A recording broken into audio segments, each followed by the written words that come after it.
with Phil stumbling drunkenly out of his bed, preparing in his head all the things he's wanted to be said. 90 minutes for Phil to fill with so much time to kill. He promised Char that all he does instead is beg and shill. The stream's online and straight away begins to wane, but all is fine as long as Char's benign and doesn't step out of line. His content's immature for all to enjoy, like fresh manure, but I feel sure he ran through to feeling so insecure.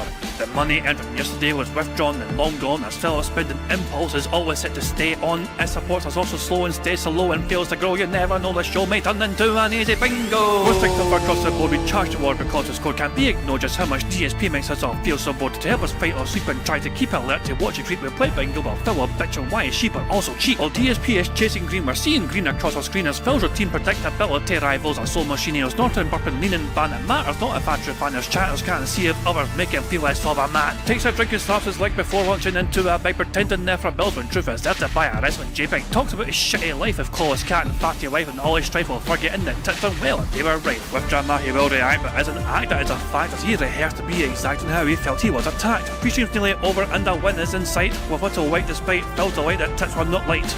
We'll say alright, it is okay, and now it's time for Phil to play, but first he'll say that tits will help from being off the other day, and with those words we win again. It's never if but always when the game is won, and thanks to that we made it to the very end.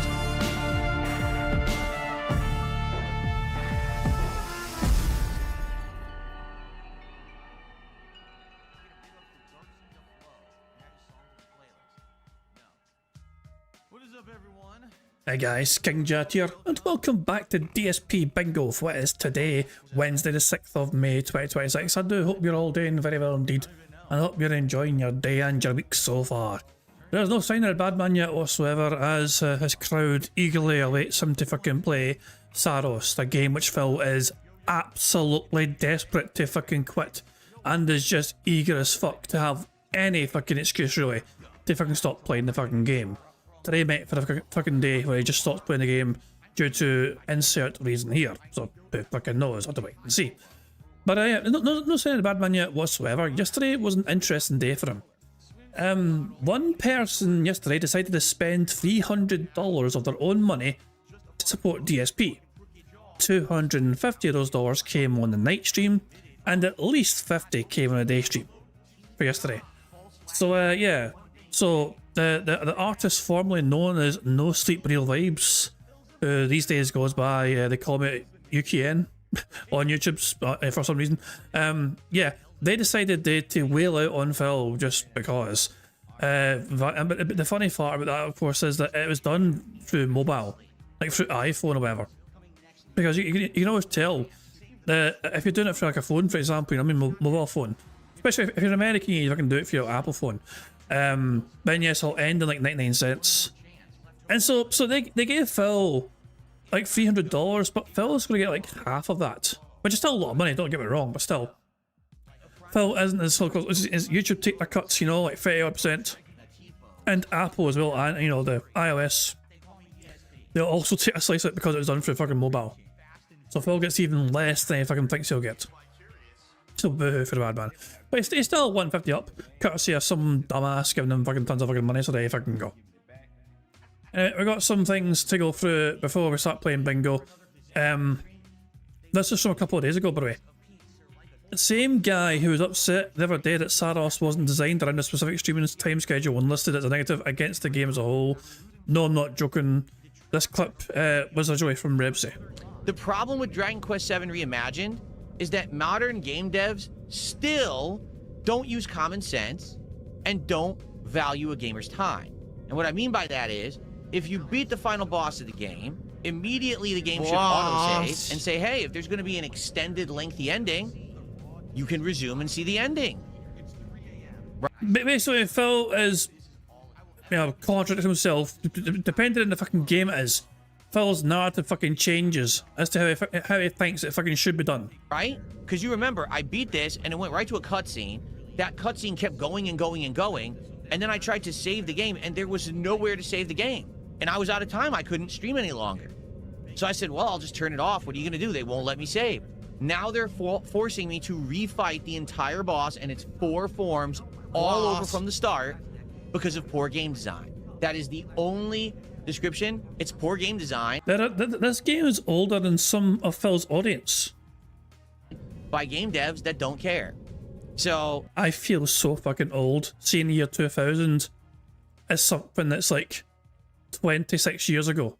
That'll sound weird, I know. But to me, I remember, like, the year 2000 doesn't seem like it was 26 fucking years ago to me, if that makes sense. That sounds like a very old person thing to say, I know. sorry, people who made Dragon Quest VII Reimagined, you did a lot right.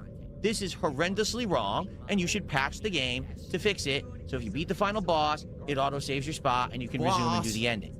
Now, it's not a big deal. I have 3+ hours to play this today and see the ending. So we're gonna have to do this fight again, and it sucks that we have to. But what are you gonna do? And I'm sorry that we have to redo it together. I guess we'll talk and chill while I do it. I know I can beat it. I already have.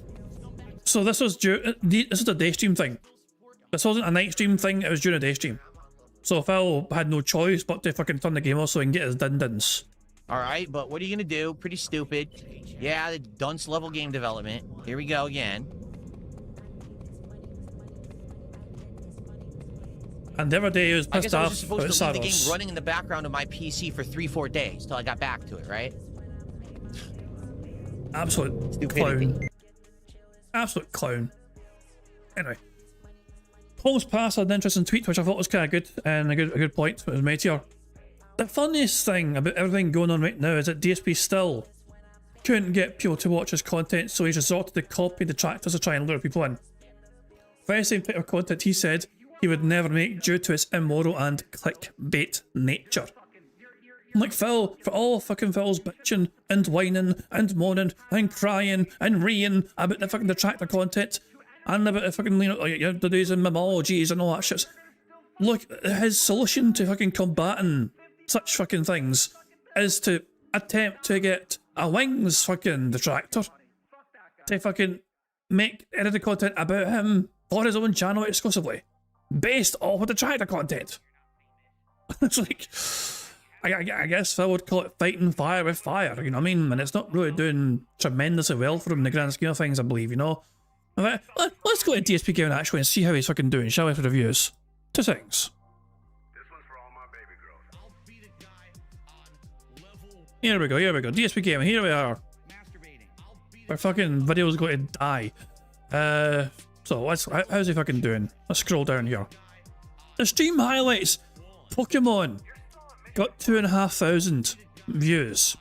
2 days ago, 2,500 views. That's it, hasn't losing his mind playing a children's game. Oh no. The Faprin didn't even hit 6,000. It's stuck. It's hard stuck on the 5k mark, you know. So the Faprin didn't pop off as much as he would have liked it to have fucking done, you know.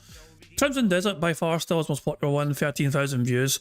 The Quatrain has jumped up to about 8,000 views. See, the longer the Quatrain drama goes on, the more that video will still be somewhat relevant for DSP. Because people might click on that weeks after the fact, because the Quatrain is constantly still on and, you know, being talked about in, you know, in lolcow circles, you know. So there's a possibility the Quatrain video for Phil could maintain a steady increase, well, more so anyway than fucking gaming edited crap anyway, that's what I'm sure. But yeah, long story short, Phil's most recent highlights didn't do as well as he would have liked it to have fucking done. Shame. Fucking shame, isn't it? Even his marathon, like Phil has his marathon still on his stream. You know, but the one there, the whole thing on his channel that was live streamed on his channel, the Phil marathon, and 10.5 hours, and the whole thing, everyone combined, had less than 10,000 viewers. Didn't do very well, did it? Didn't do very well whatsoever. Anyway, no saying bad man yet whatsoever. So anyway, good stuff indeed. Now, there's more here. So, now we have a couple of blasts in the past. So, these got retweeted, and I couldn't help but, you know, remind ourselves of some of these fucking things. This was from the 20th of October, 2025. DSP just compared us making fun of his wife's appearance to watching a preschool being burned down. Like, literally, a single one of you, if you laugh at people who bully others online, if you enjoy their content, if you support it, you're fucked. You actually are mentally cracked. You're mentally deficient. You should seek help. You should go talk to professionals about it because they'll counsel you on how to get better and how to repair your psyche. Because normal people don't revel in the pain of others, particularly innocents who have nothing to do with anything, right? If there was a preschool that burned down, would you laugh that the kids died in the fire? Do you think that's funny? Some people do. I'm not kidding you. Some people do. Ha ha ha. Yes, this is great. No, that's not cool. That's not something to laugh at. Actual human misery is not funny. It's not something to revel in and be happy about. It's just not. Anyway, you see my point, right? So that's why my wife isn't No, I don't see. part of my content. I don't see a fucking point. No, you can't. The two are incomparable, for fuck's sake. You know.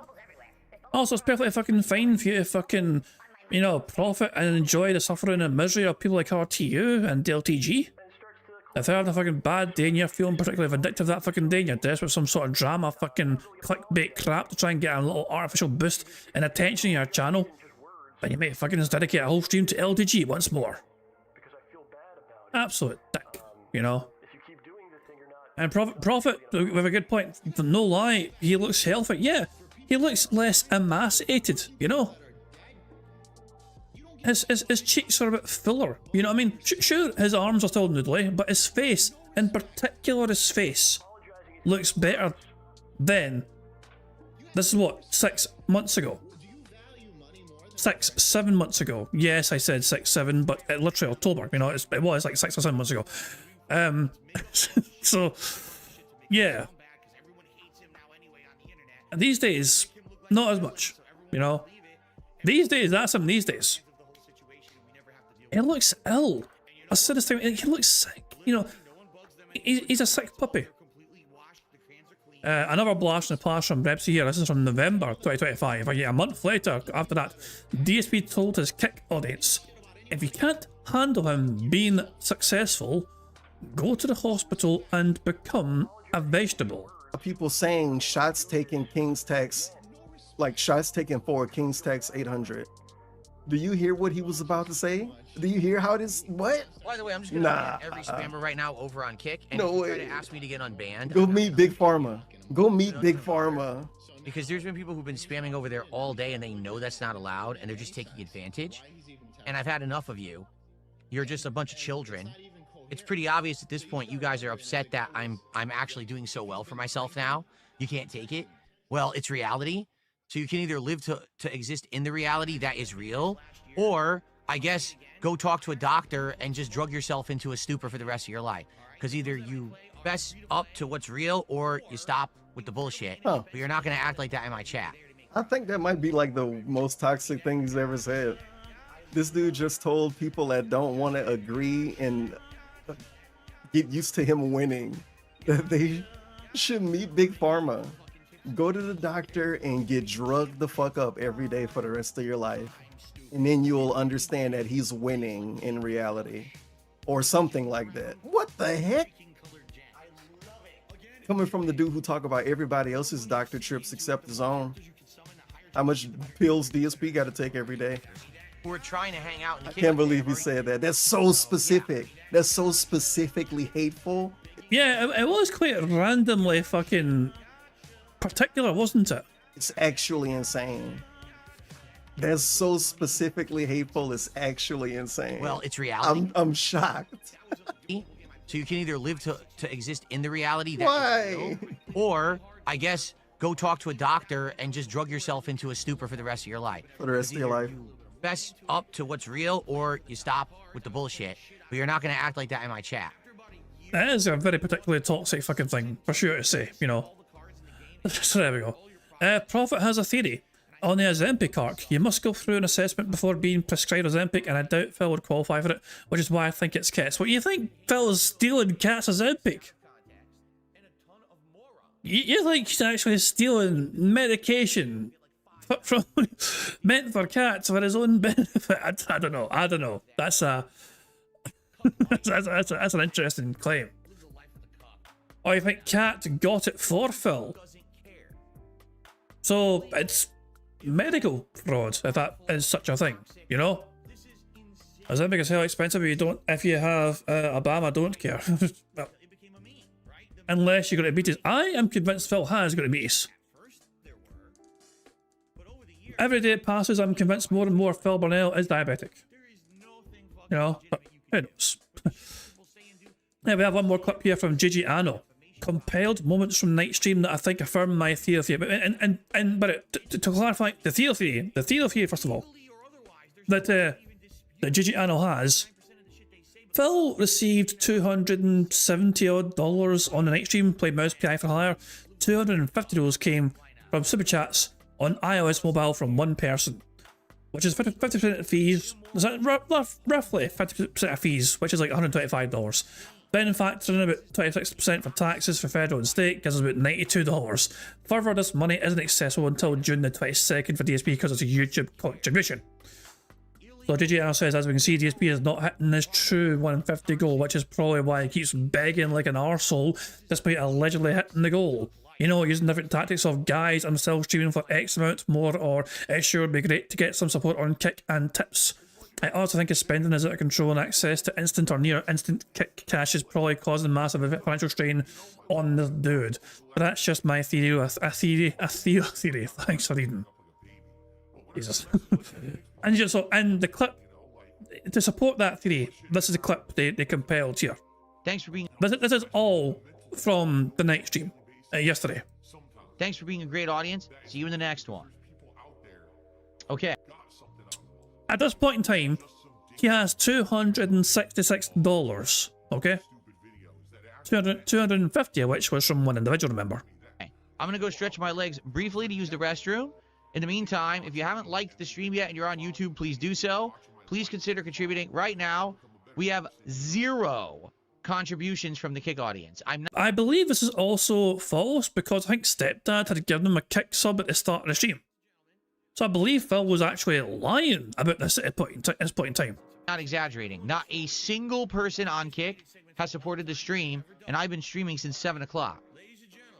So it's been almost 2 hours. No one on Kick has supported at all. 0. Technically, their viewership on Kick is supporting you because you're a part of the Kick Partner program. So the more people you watch you on Kick, the more money you get for their viewership. So their literal attendance on Kick is benefiting you financially. They don't need to fucking dig into their fucking pockets and give you anything else other than that. And you should be fucking thankful and grateful for it.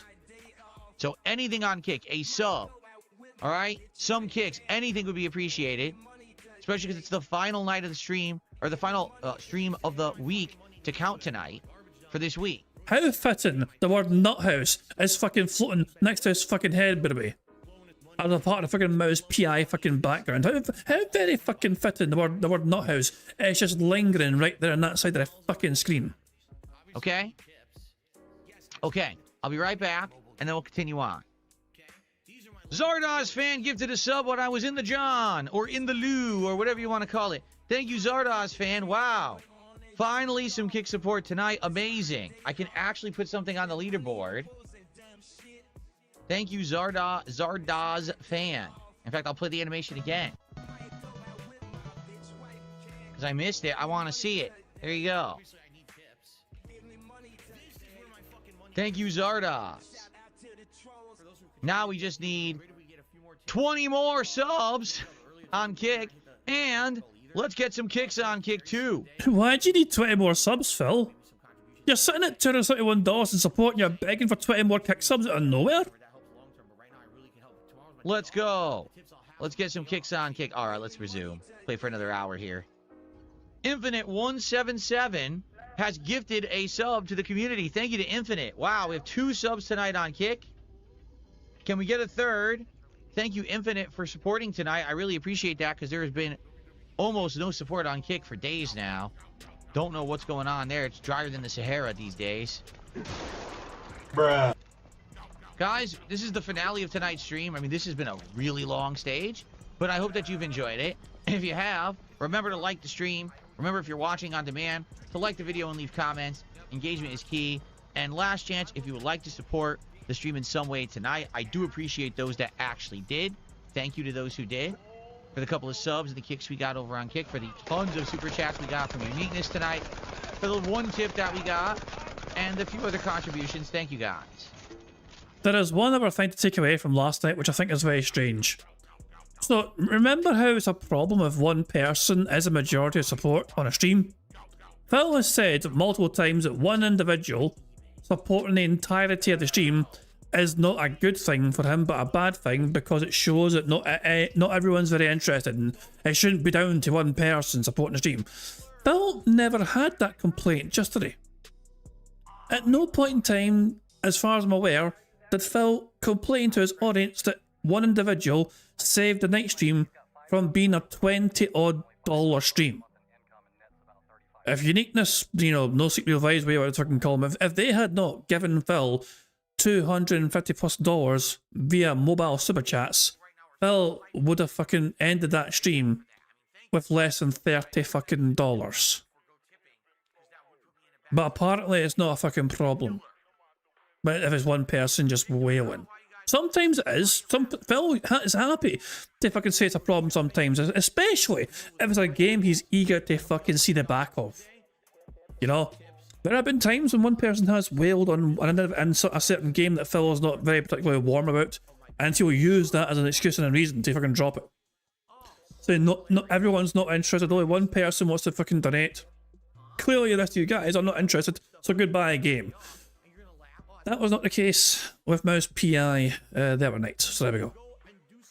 I need to check something very quick, guys. The Badman is live, as in the stream is like live, you know. So I need to check here if he goes on microphone A point here. So let me just very quickly check here very quickly, just by skimming. If we hear the Badman talking, we know it's a microphone only segment. Ba ba ba ba ba ba ba ba. A good feeling. Ah, here we go. Hi. The Badman does talk. There we go. So yeah, we'll put it on pause here, okay? And then the bingo can start here for the microphone only segment, okay? But yeah, this might be a lengthy one today because Phil has a full-blown level 1 podcast today. Aren't we fucking lucky? Anyway, let's enjoy a Start Me Now compilation, which covers Tuesday night stream as well as Wednesday's day stream. Actually, wrong. No, because Wednesday's today. It covers Monday's night stream and Tuesday's day stream. Save the pig! What the heck?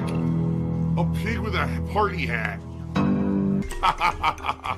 Hello, Mr. Piggy. Ziggy Piggy.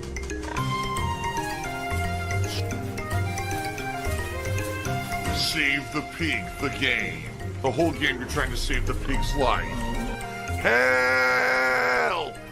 How are my guts for the Grogus Gooey Goo, says Amoose? They're okay. Let me put it this way.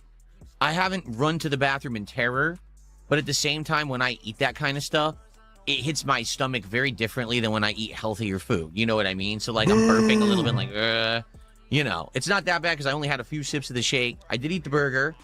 I did eat some of the tots, not all of them. And I did eat some of the chicken fries, not all of them. But I think staying away mostly from that shake, you know, saved me from any massive gastrointestinal discomfort. I'm doing okay. I could be better. Fast food is healthy. Ladies and gentlemen, if you're the recipient of one of the 20 gifted memberships that we just got from Johnny, congratulations. I hope you enjoy. And Johnny, thank you for 20 gifted memberships here on the channel this evening. Out of nowhere. That's just Johnny. Thank you, Johnny. So now we have some gifted memberships, but sadly, this is a brand new account with 0 activity. So I hate to say it, they probably aren't real. This is probably someone gifting fake ones, because they saw someone be generous and gift real ones. So then they make a dummy account and they gift 10 fake ones. So if you got one of those, congratulations. They're not real, so I'm not going to count them. But why don't you back it up with a source? My source is that I made it the fuck up. it's real to you because you still get all the features. It's a shame that this person comes in and takes advantage like that. So I'm just going to go ahead and ban them. You have no proof whatsoever. You didn't even give a day. You could have fucking waited a couple of days, Phil, to see if it showed up in your fucking metrics, analytics as a fucking, instead you just fucking assume. You don't recognize them, therefore they must be the enemy. You're such a paranoid little fuck, aren't you? Every single fucking, I don't recognize this person. It must be a troll. Banned, banned, banned, banned, banned. Gone. Forever.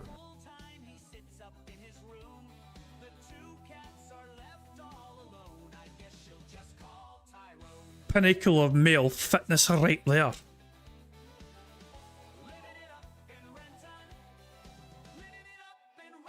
Some say that Jahan Broside Phil used DSP as a source of inspiration for their workout regimes.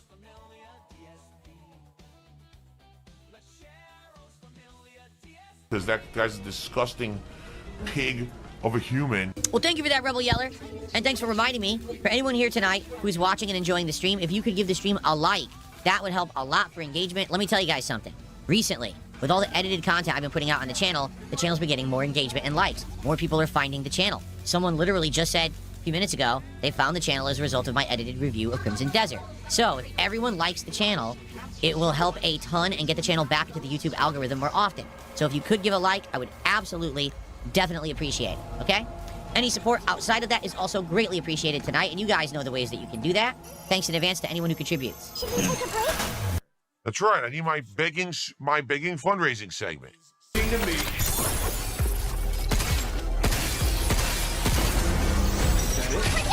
incoming!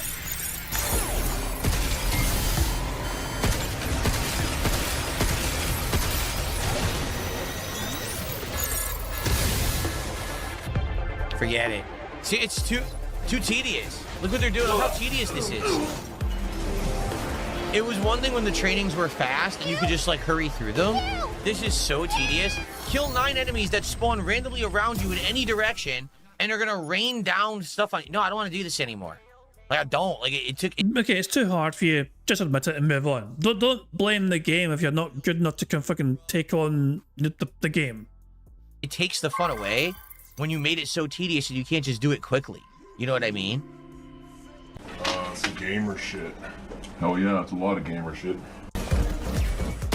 Also, can get it from a different angle.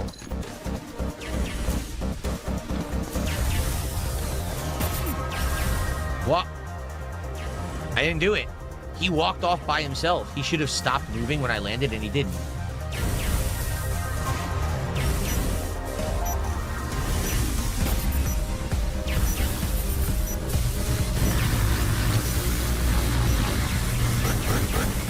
Yeah, forget it. It's stupid. I'm not doing these. These, if they were going to make these this hard, all right, they should have done them earlier in the game, not in the end of the game, the final hour. Why do I want to do these insanely tough challenge stages? It's a waste of... If you got to the end of the game, maybe the game thinks you're competent enough to fucking take on the harder challenges by this point in time. Maybe that's part of the logic, I don't know. My time. Basically, it's padding. You know what I mean? Like, they knew the game was short, so they said, hey, we're going to throw in a bunch of things at the end of the game to make it longer. Well, I don't care. You understand? You're a coward. You're a wimp. You have a little dick. And that's why you act like that online. Everyone who is here, thank Goddamn flashbangs. you for chilling. I hope that you have enjoyed the playthrough of Pragmata. If you have, remember, engagement is key. Please like the stream, or if you're watching on demand, please like the video and leave comments. It helps a ton. And if you could support the stream tonight in any way, I would appreciate it. Some subs or kicks on Kick would be much appreciated. It's been pretty slow on Kick so far this week. But anything tonight from anybody would be greatly appreciated, and thank you in advance if you do. I mean, who doesn't like money? Come on now. I'm not gonna say I don't like money. I'm not a liar. YouTube side has been amazing. Again, it sure would be great if we could get some more support on the Kick side. So far tonight, 1 sub, no kicks at all. Yeah, that sucks that we have 2 audiences and one is just sitting there and doesn't support the content. Being honest, it does suck. I don't know what's up with that. You Fuck off. Shut the fuck up, you fucking dick. No. There have been some days, fucking days when all your support came from Kick only, and YouTube were just fucking sitting there without supporting. And you don't ever fucking mention that, do you? Because heaven fucking forbid you piss off the fucking YouTube viewers by fucking highlighting the fucking times that they refuse to fucking pay you sometimes. You're an absolute fucking coward. if you're going to fucking bitch and whine and moan about one particular side not supporting when you think they fucking should, at least be fucking fair and even with your fucking disdain for a fucking side that's not fucking supporting. Instead, it's an excuse. It's just a fucking excuse for you, just to fucking bitch and whine and moan at Kick as per fucking usual. But there have been plenty of fucking days when Kick have actually been very supportive of him and YouTube have given them absolutely fuck all. Crickets. No word of mention of no Phil complaining over, guys, where's the YouTube support? Nothing. No shame in YouTube side, that's not fucking allowed. Or the very special fucking snowflakes now. Don't you fucking dare imply that YouTube aren't fucking pulling the weight. You guys on YouTube have been amazing. Thank you. So yeah, tomorrow, DSP morning show in the morning. Okay, then Pokemon Fire Red continues after that. Obviously, we will make progress. Last time we didn't. Last time we spent the entirety of the stream catching Articuno. This time we'll actually make progress towards, I guess it's Cinnabar Island, and go from there and see where the game takes us, because I don't know. All right? You wondered where all my money went. It went to mobile games. It went to offshore gambling. The vast majority of my money goes towards that. All the money went to the mobile games. How do I feel about people discussing how many people they've slept with, known as body count? How do I feel about it? People can do whatever they want. You don't have to be involved in that conversation. Like, that's kind of personal info, is it not? Like, why does it matter? Why would anyone even care? Technically, any information you tell someone else about yourself is personal info. You tell someone your age, that's personal info. You tell someone your blood type, that's personal info. You tell someone your favourite subject at school, that's fucking personal info. Like, so, I assume the question is meant to be phrased in a way of, like, how would you feel if your partner and you talk about fucking body counts? That's a hot topic right there. As a fucking quick way to fucking follow up with your fucking loved one. How did it become any line of discussion? Right? We know, Prophet. Good news, you and No Sleep Real Vibes have that one thing in common. You both fucking love your fucking feet. Honestly, I don't think it's a big deal, and it's kind of immature to be discussing that shit publicly. Like, huh? It's immature to be talking about your sex lives in some sort of public manner. Arguably, it's not. I wouldn't call it immature. Is it a healthy topic of conversation in public? Debatable. I wouldn't call it immature though. I wouldn't know. Says a person that fucking loves doing scat humour. You know. Oh, that Taco Bell didn't make me shit my pants as much as usual. Thank God for that and Phil things. That's great content right there. That's wholesome family style content of him talking about how much he fucking gets his shit because he fucking ate fast food that day.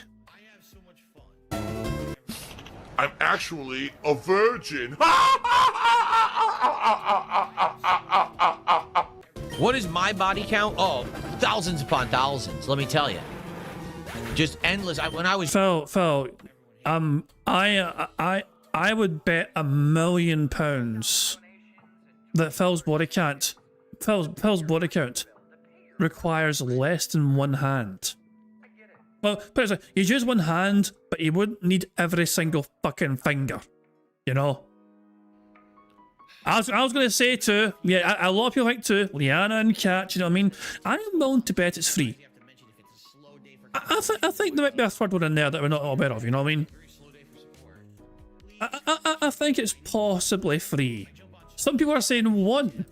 So some people think, wait, I assume you're implying that Liana was the only one. It's very possible. Proposed body count is 6'7", for God's sake. Jesus Christ. Oh, of course. Oh, hell. But yeah. Did he sleep with Cat? Debatable. Fucking debatable. Who knows? The jury's out for debate. At least one with Liana anyway, because Liana loved him. Somehow, some way, Liana actually was in love with this fucking moron. I was young, I was just completely uncontrollable, let me tell you. There's actually entire small towns in USA where the entire town is just my offspring. I don't know if you knew that. Yes, of course. Everyone knows this.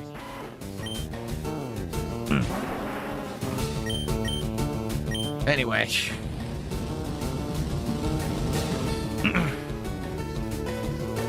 Oh Oh my God, he's drinking Tyrone sperm. Then on the first floor blocked section, walk down the stairs to the basement, B1 floor, then go to the center room and press a switch, leave that room, go to the top left room, press the switch, finally walk to the left side of the floor and grab a key off of a table. What the? This is going to be pretty complicated. Holy moly. Well, let's get to it then. Let's see if we can figure it out. Nah, I have a guide now. Oh my goodness. Boy, man. Oh my God, he's drinking Hulk Hogan's piss. So if you're enjoying, thank you for being here. If you are, please engage with the content. Please give the stream a like on YouTube for engagement purposes. Let's get to 100 likes on this Pokemon stream. Seriously, because usually we don't get that. Let's get 100 likes for Pokemon Fire Red today. Please support the stream if you haven't yet. You could tip, just like Joseph's been doing via PayPal. You can do that using the tip command in each chat, okay? Or you could do a super chat on the YouTube side. You could do that is dark. Profit right away.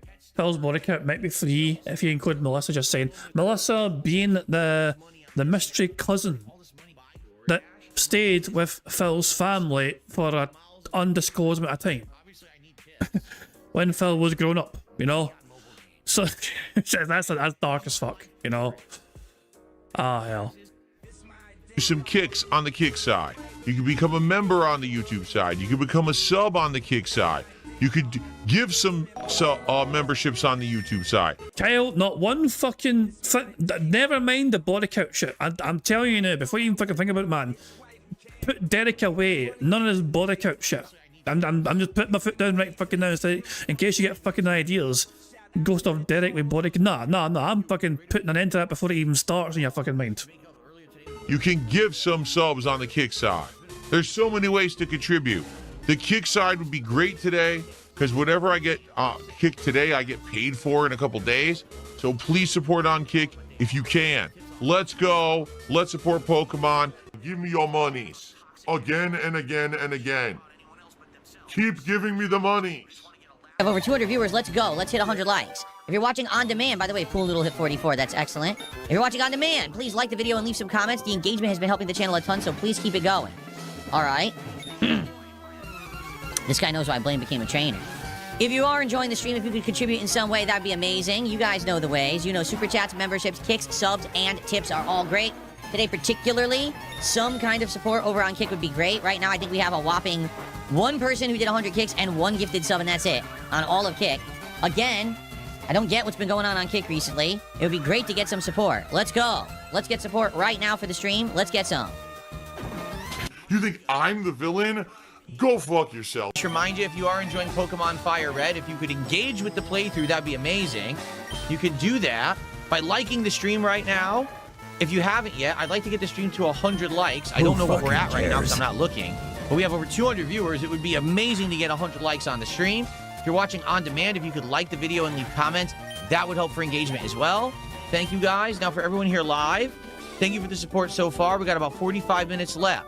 If you could support the stream in some way, that'd be amazing. A super chat, a membership, a gifted membership. Right now we have no memberships today. 0. Just saying. On the kick side, some kicks, a sub, or gifted sub. Right now, we only have one person who did 500 kicks and one sub. I'm just saying. Or you could tip via PayPal. Everything's appreciated. But it would be great to get some more support in time for the end of the stream here. Thank you to those who already have. Exactly. Kick is literally given $11. That's right. That's the support Kick gave me today. $11. So, yeah.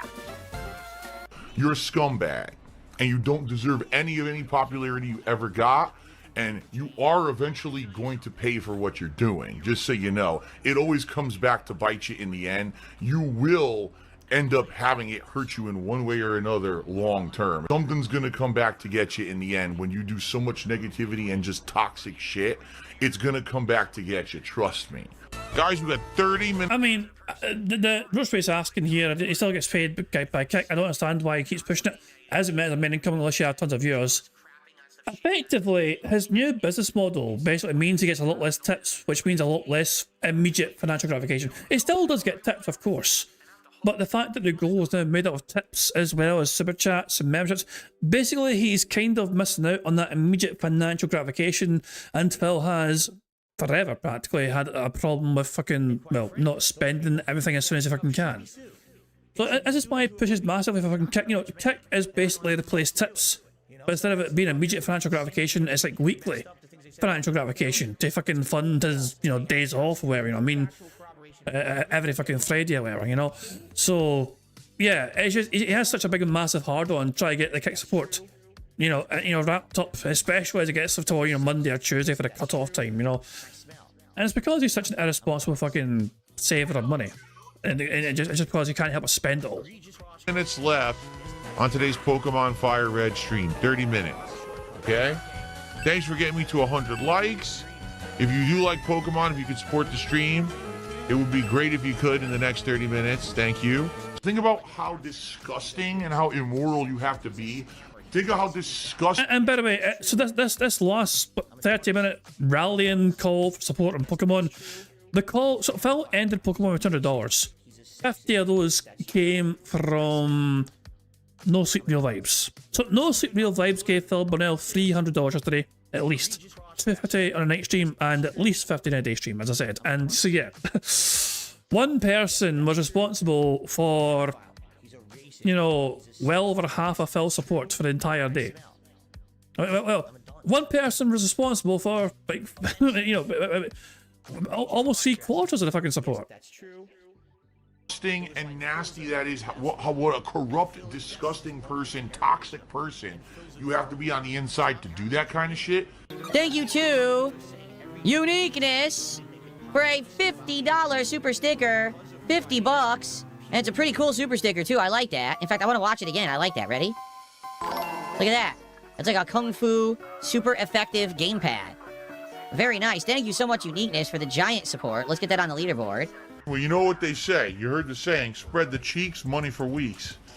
Whoa! I received a $30 tip, and this person says, long live the king. Thank you. Fake tip. To the anonymous $30 tipper, here's a nice animation. So tonight, folks, it is more Mouse PI for Hire. Been a while since we played it, right? Last week. But I'm happy to jump back into it tonight, and we get back into the regular schedule. We'll be playing this at least tonight and another night this week. Good stuff, right? Love Mouse PI. Can't wait for it. Oh wait, it didn't update. It screwed up here. Hold on. Phil, why are you an e-bagger? But you told me to become a full-time streamer. Like, there's still this back here. And it's still in the back of my neck, the back of my head, the back of my mind, and it's always telling me it's WWE Champions time. I love it. I love it. Oh, fucking love it. Ah, for fuck's sake. I don't love that.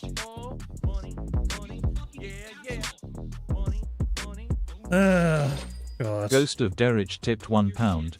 Much to you detractors' surprise, I don't do body counts, only shoutouts from my favourite corn stars. Oh, Christ almighty, man. I mean, your favourite. I thought every single one was your fucking favourite. Please say my name. It's Derek with a H. Say my name. Why won't you say my name? Oh my god. If you've ever... Jesus, man. I cannot stress how disturbing it is. The people have done videos on Derek before, especially with his harassment of these adult entertainers, and it's you need a strong stomach and to endure some of those. Oh my god, yeah. Anyway, yeah. Thanks, Derek, you creepy bastard. You know, his body counts include every single time he's fucking fapped off to some big titted fucking porn star. So there we go. Oh, hooray for that. Anyway, but I mean, I was gonna say, should we start bingo now? There's a new vlog. Dexstroke and Phil Vlogs has a new vlog. Maybe we'll save this for tomorrow though. I think we'll save this for tomorrow, and we'll just go straight to bingo for today. Okay, we'll save the vlog for tomorrow. You know, because it's time for us to start playing bingo. Now I want to generate a card. Now I am going to do something different today. Rather than ask for a random number in the bingo chat, instead I am going to hit the randomize button until I see a square that I want to be encoded on the bingo card. Why? Because I want it to appear in today's... I added a new thing for the bingo card, and I want it to be a part of today's bingo card. It's as simple as that. So when I see it, I will tell you. Let's see, is it here? Not there. Is it here? That's may take a fucking while. Jesus Christ. Shit. There are plenty of options, so I was hoping fucking it would appear somewhere. It's here. It's here. We got it. We got it. I was not it. Here we go. This new square. This new square is down here. Hyperfixates on shirt. I couldn't think of a better way to like phrase it, you know. But yeah, Phil is super duper fiddly, messing about with his fucking collar and shirt non-fucking stop, usually, you know? So I included that as a potential new square, and so yeah, so I thought we'd fucking see if it does well today, so there we go.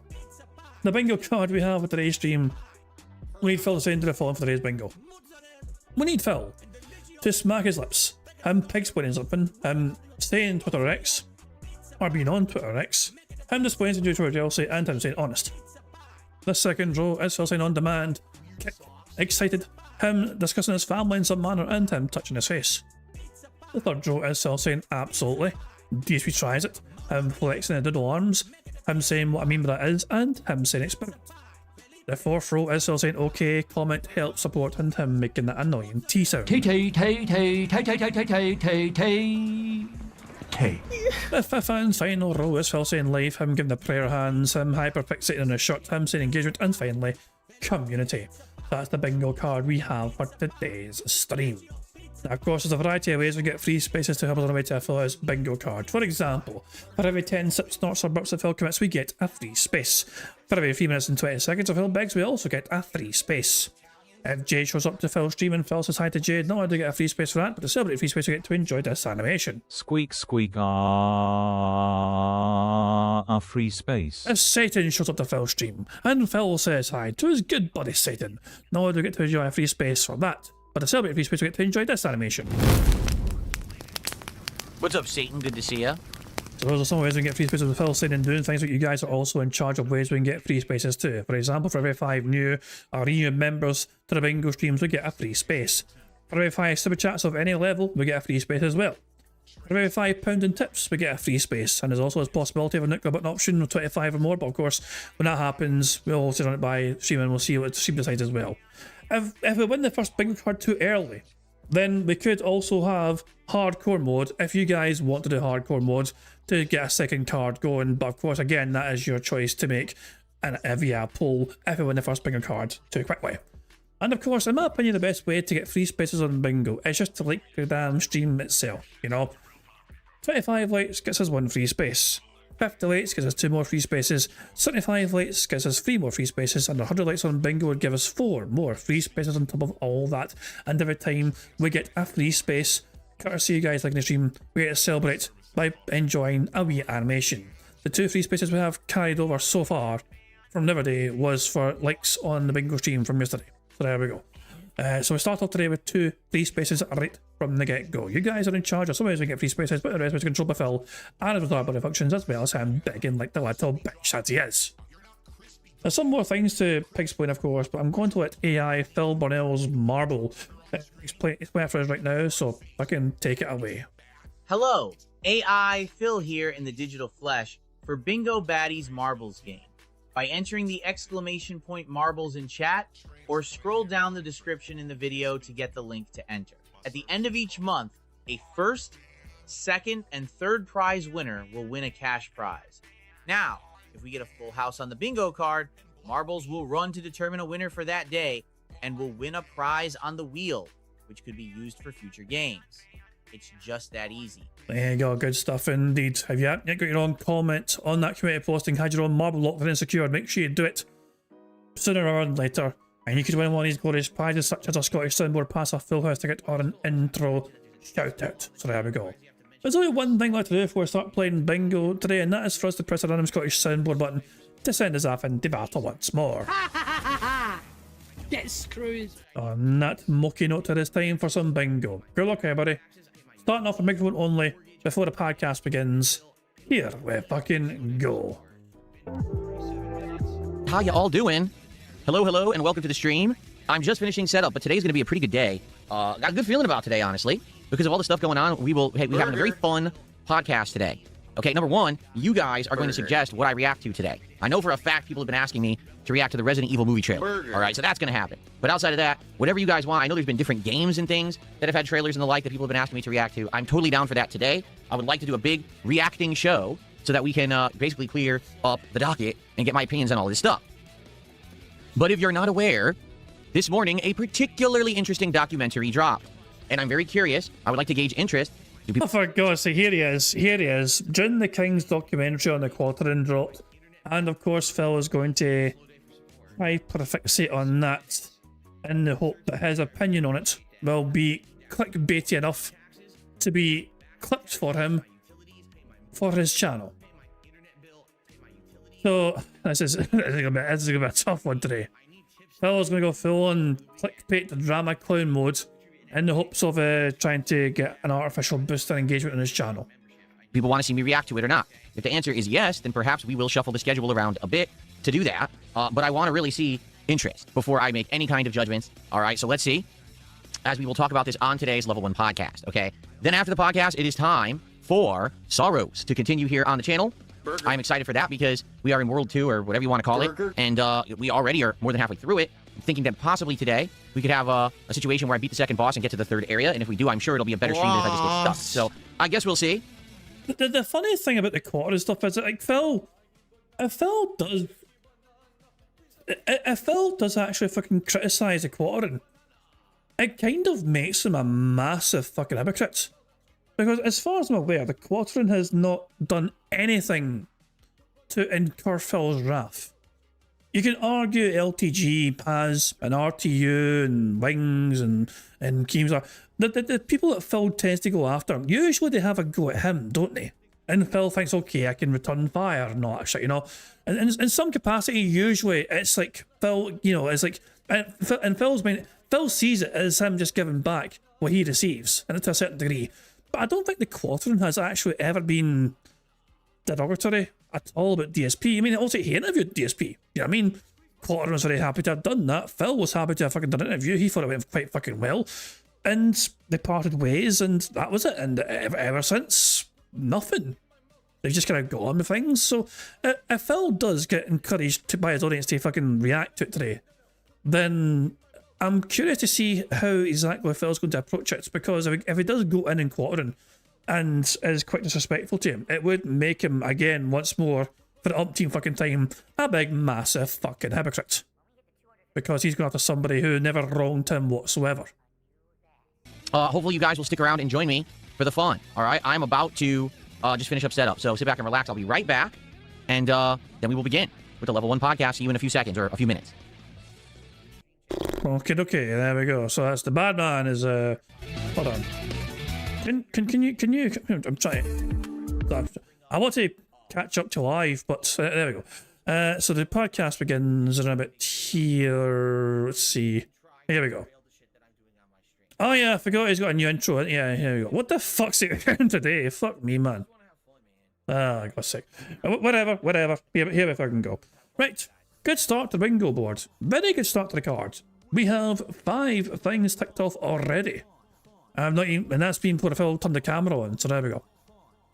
Let's crack on with things. Webcam mode on. Prepare yourselves for a chill podcast. Here we go.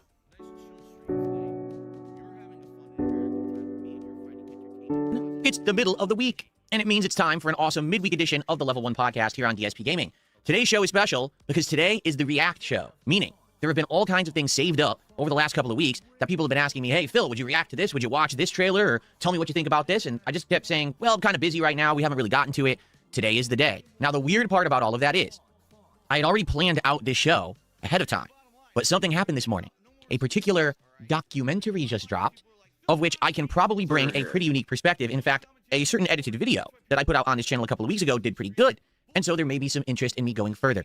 We're going to talk about all of that today, all right? So it's going to be a fun show. You are going to recommend what you would like me to react to today, and we're going to have a discussion. Should I actually respond and or react to this new documentary? Did you respond? respond to what? I don't think. Wait, were you mentioned in it or something? Should I respond to this thing that I have nothing to do with? Holy shit, man! The ego on this cunt. The ego on this clown.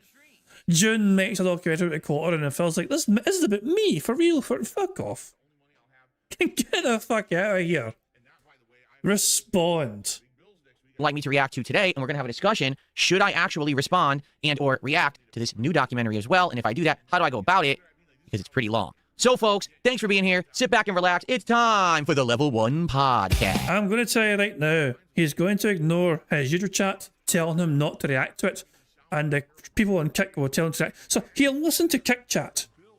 Phil clearly wants to react to it because he is desperate for some fresh fucking clickbait fucking content on his channel to try and potentially make more money. Come the fuck in or fuck off. He is going to ignore the YouTube chat who fucking beg him not to fucking go to drama, and the Kick chat will fucking win the day. And Phil will fucking go all full, this is what my audience wanted, so I'm reacting to this, and get ready, Lummox, to fucking clip this and edit later on, thank you very much. It's gonna be fucking insufferable. Thank you very much to Vanguard Nice for becoming a bingo baddie, very kind of you indeed, good sir, cheers for that. So there we go. Vanguard Nice has become Notice member. I think that brings it up to, like, I think we've got 300 and... I counted wrong. I updated members before the bingo started, and I can't remember the number. I think it's like 330... So, I don't know. It's like 330-ish anyway we're up to so far, so we're doing quite well on members. Oh yeah, I need to pass on. Pass his shitey intro. Which was also, by the way, edited by Lummox, I believe.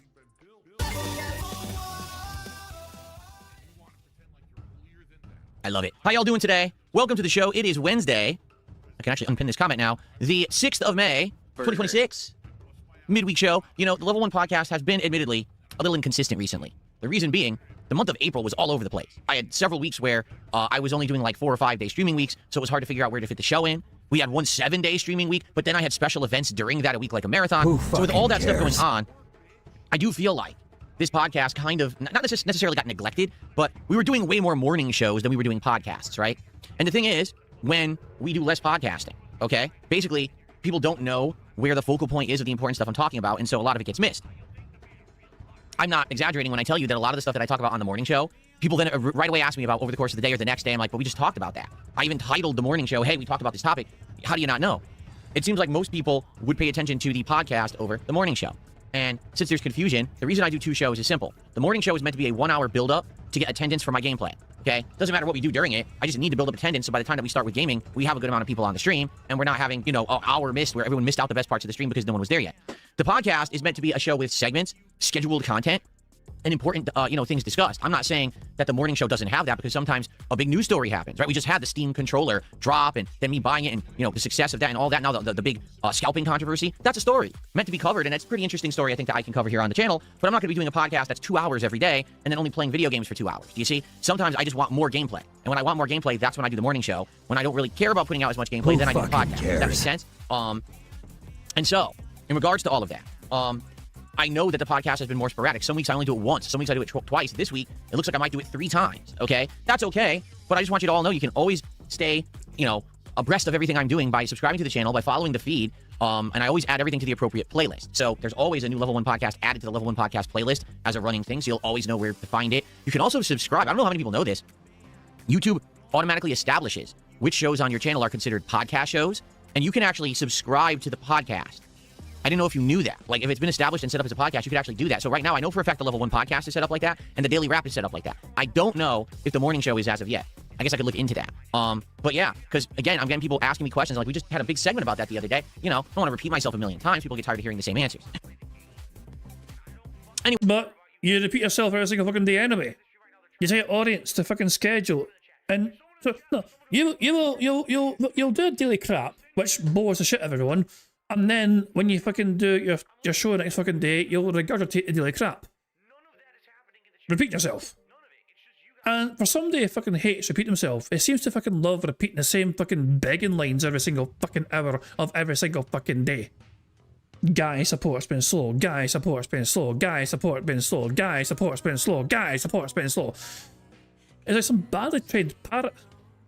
Anyway, good morning to everyone who is here. As I have spoken for 5 minutes, we've almost doubled attendance on the stream. Hence, this is why we need to have this kind of build-up show in the morning. So let's say hello to everyone, shall we? On the YouTube side, who do we got this morning? We've got the Chrono Geist, King Michael, Sumifer, Kyrie, Bog Patrol, Rose Diamonds, Draven, Joe K, JFS, Dark OJK, Grandmaster Scrub, Brian, Chaos Goblin. That's so far. Who do we got on the kick side? Oh, Bonus Tecmo's there too. On the kick side, we got Virtual Boy Defeats DSP, Pattern Player Percy, Eddie Chill, Stepdad is here this morning, Humans, Mario Handcart, Feesbot, Most Tasteless, Bernell Castro, Neclode's Evil Twin, and many, many more. How y'all doing today? So good morning and welcome to the show. Unique show today, because the whole real focus and point of today's show, I want to react to a bunch of stuff. I'm well aware that the last couple of weeks, there's been a lot of stuff going on. There's been game announcements and teasers released. There's been a trailer for a Resident Evil movie and all this stuff going on, and I really haven't reacted or responded to any of it, right? I think today, that should be our focus. Let's actually do a whole bunch of reacting. You guys, I'm going to allow you to suggest to me what you want me to react to today, because I know people are like, oh, Spider Noir, oh, this video game with vampires, oh, this. So you'll tell me what you want. The one thing I did set up was Resident Evil, because I knew you guys wanted me to see the Resident Evil movie teaser or whatever it's called. But outside of that, we'll play it by ear. I'll listen to your input, and we'll go from there. You know, it'll be a lot of reacting. Of course, there'll be chill Q&A and you know, open interactions, as always, on the show. So prepare your butts for all of that. Shout out to Bardikit. Bardikit has done 100 kicks. That is our first... So Kek are supporting you more than usual today. Are you going to bitch and whine and moan at YouTube for not supporting yet? Contribution of the morning. Thank you for the early kick support. I appreciate that very much, Bardikit. Okay. Burger. So, here's the deal. All right, because we are going to do a lot of reacting today. Good morning. There's more people joining. We got Selmy Waffle. We got Ray Rays. Who else do we got? We got a few people joining over here saying hello. What's going on, everybody? So here's the deal, okay? I already planned for this show to be the react show. Like, that was the point. The big react. We're going to react to a bunch of stuff together. It's going to be a fun one. And then all of a sudden, something happened this morning. Well, Ted Turner passed away. That's actually not what I was going to say, but rest in peace to Ted Turner. Huge, influential guy. Set up multiple TV networks. Actually had a lot to do with pro wrestling's development in the 1990s and more. Some people are mentioning that in the chat. Rest in peace to Ted Turner, who passed away today. But no, that's not what I was talking about. So if you remember, a couple of weeks ago, I had a particular video that I put out on the channel. All right, and this video did pretty darn good, at least for my criteria and standards, which aren't very, let's be honest, they're not very high. Yeah, your standards are fucking garbage, Phil, which is strange. Very strange for you. Okay, why? Because, well, I don't usually get a lot of views on my content, let's be honest, right? But just to show you guys, I put out this particular video, all right, which is me giving my take on the quartering versus Kino Casino feud that's been going on now for about a month or more, and has actually, since I made this video 2 weeks ago, actually escalated and gotten even more crazy since then. Okay, so this was one of the videos that my editor put together, and what he did is he edited my take on the situation into a really cool, you know, fast-moving video with, like, collaborative information on the screen to kind of back up the things that I was saying. And the video did pretty good in 2 weeks. Got about 8,000 views. That's not bad. By the way, the video was stolen and was posted everywhere by my detractors, so in reality... What do you mean it was stolen? What do you mean the fucking video was stolen?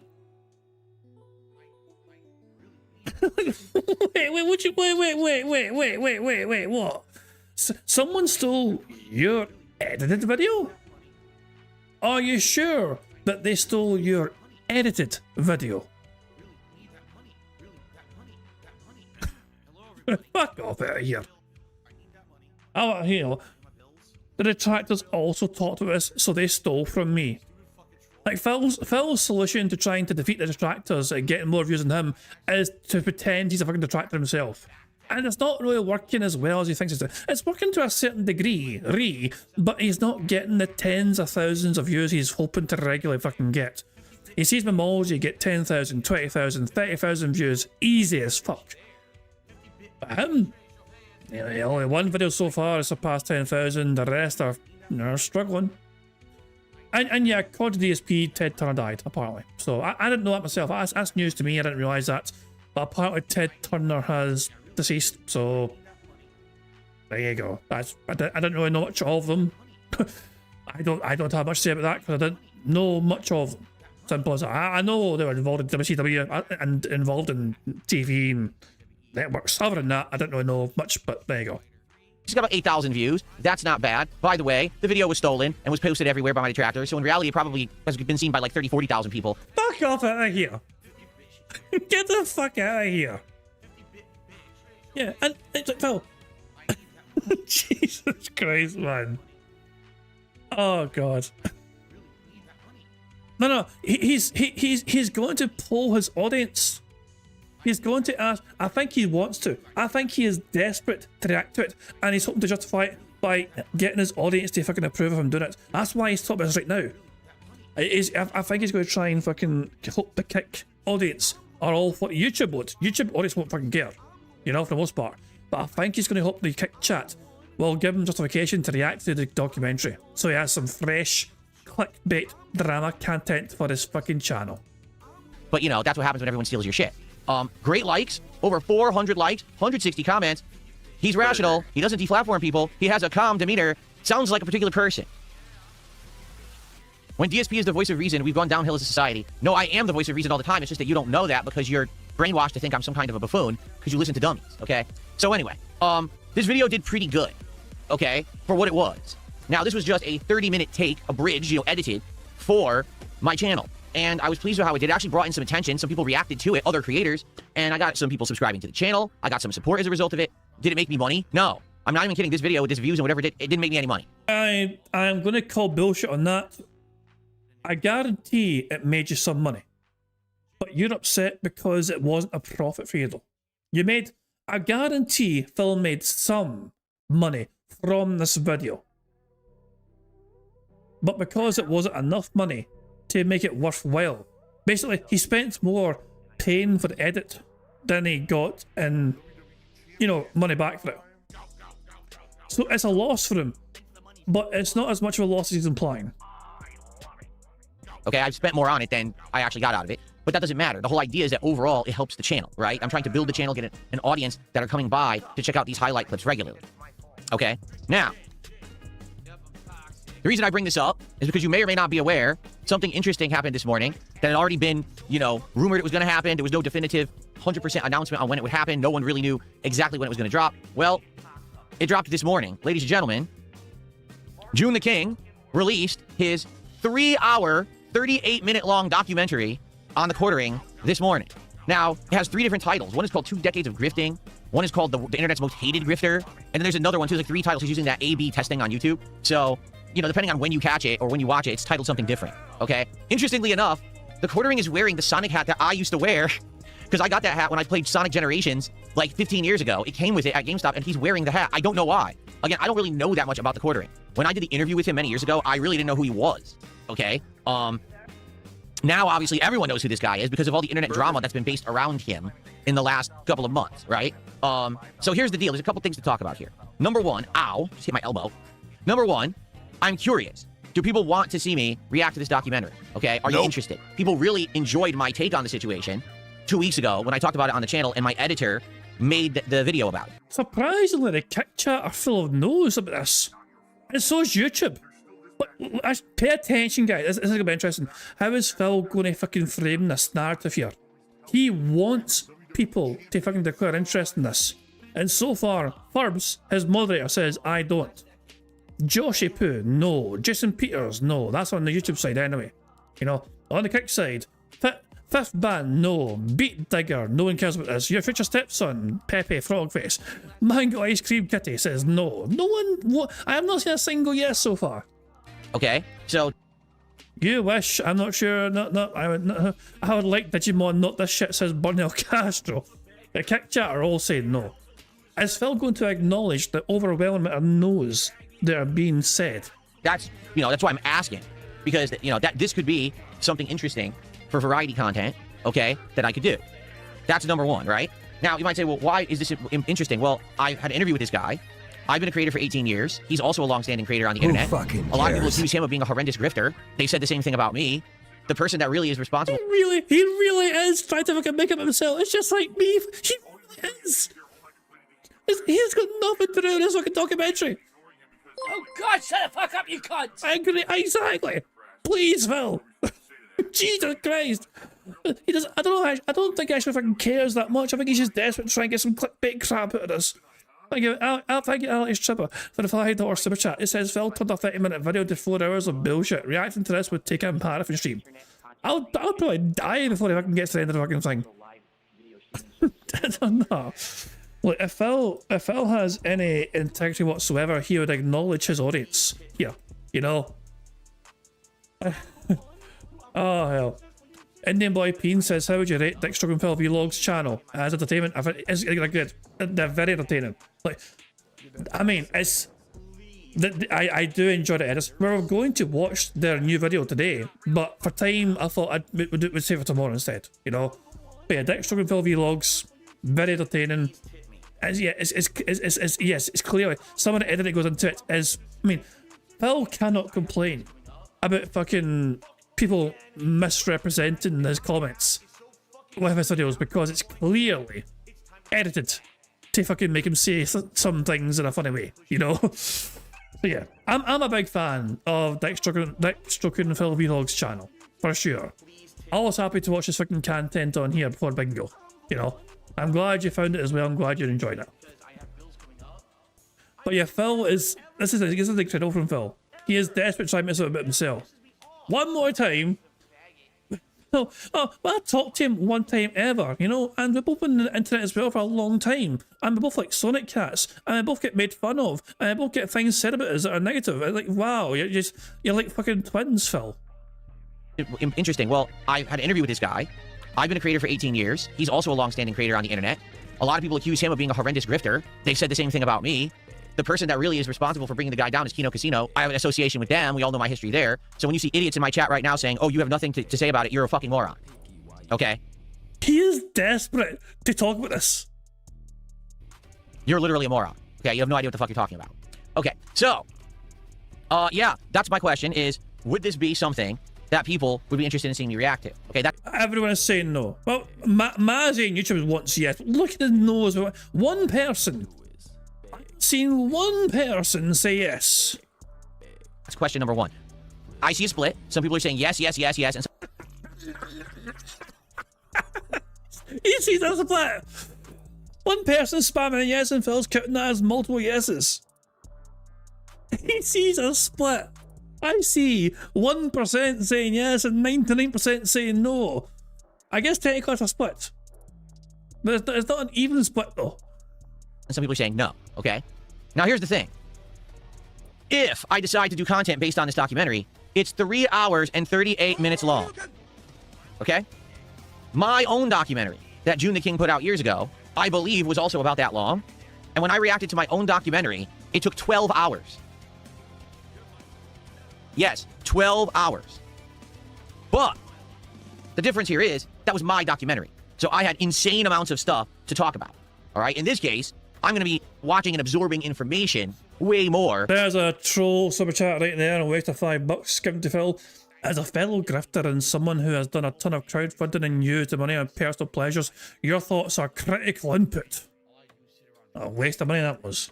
Then I will be commentating. Like, I need to learn this guy's story before I can even comment on it, and I don't really know his story. You know what I'm saying? It's a different aspect than, oh, this is my story. I actually know the truth of my story, so let me tell it to you, versus, oh, this is someone who I'm learning for the first time, and I'm just basically responding to what I'm learning about the guy, right?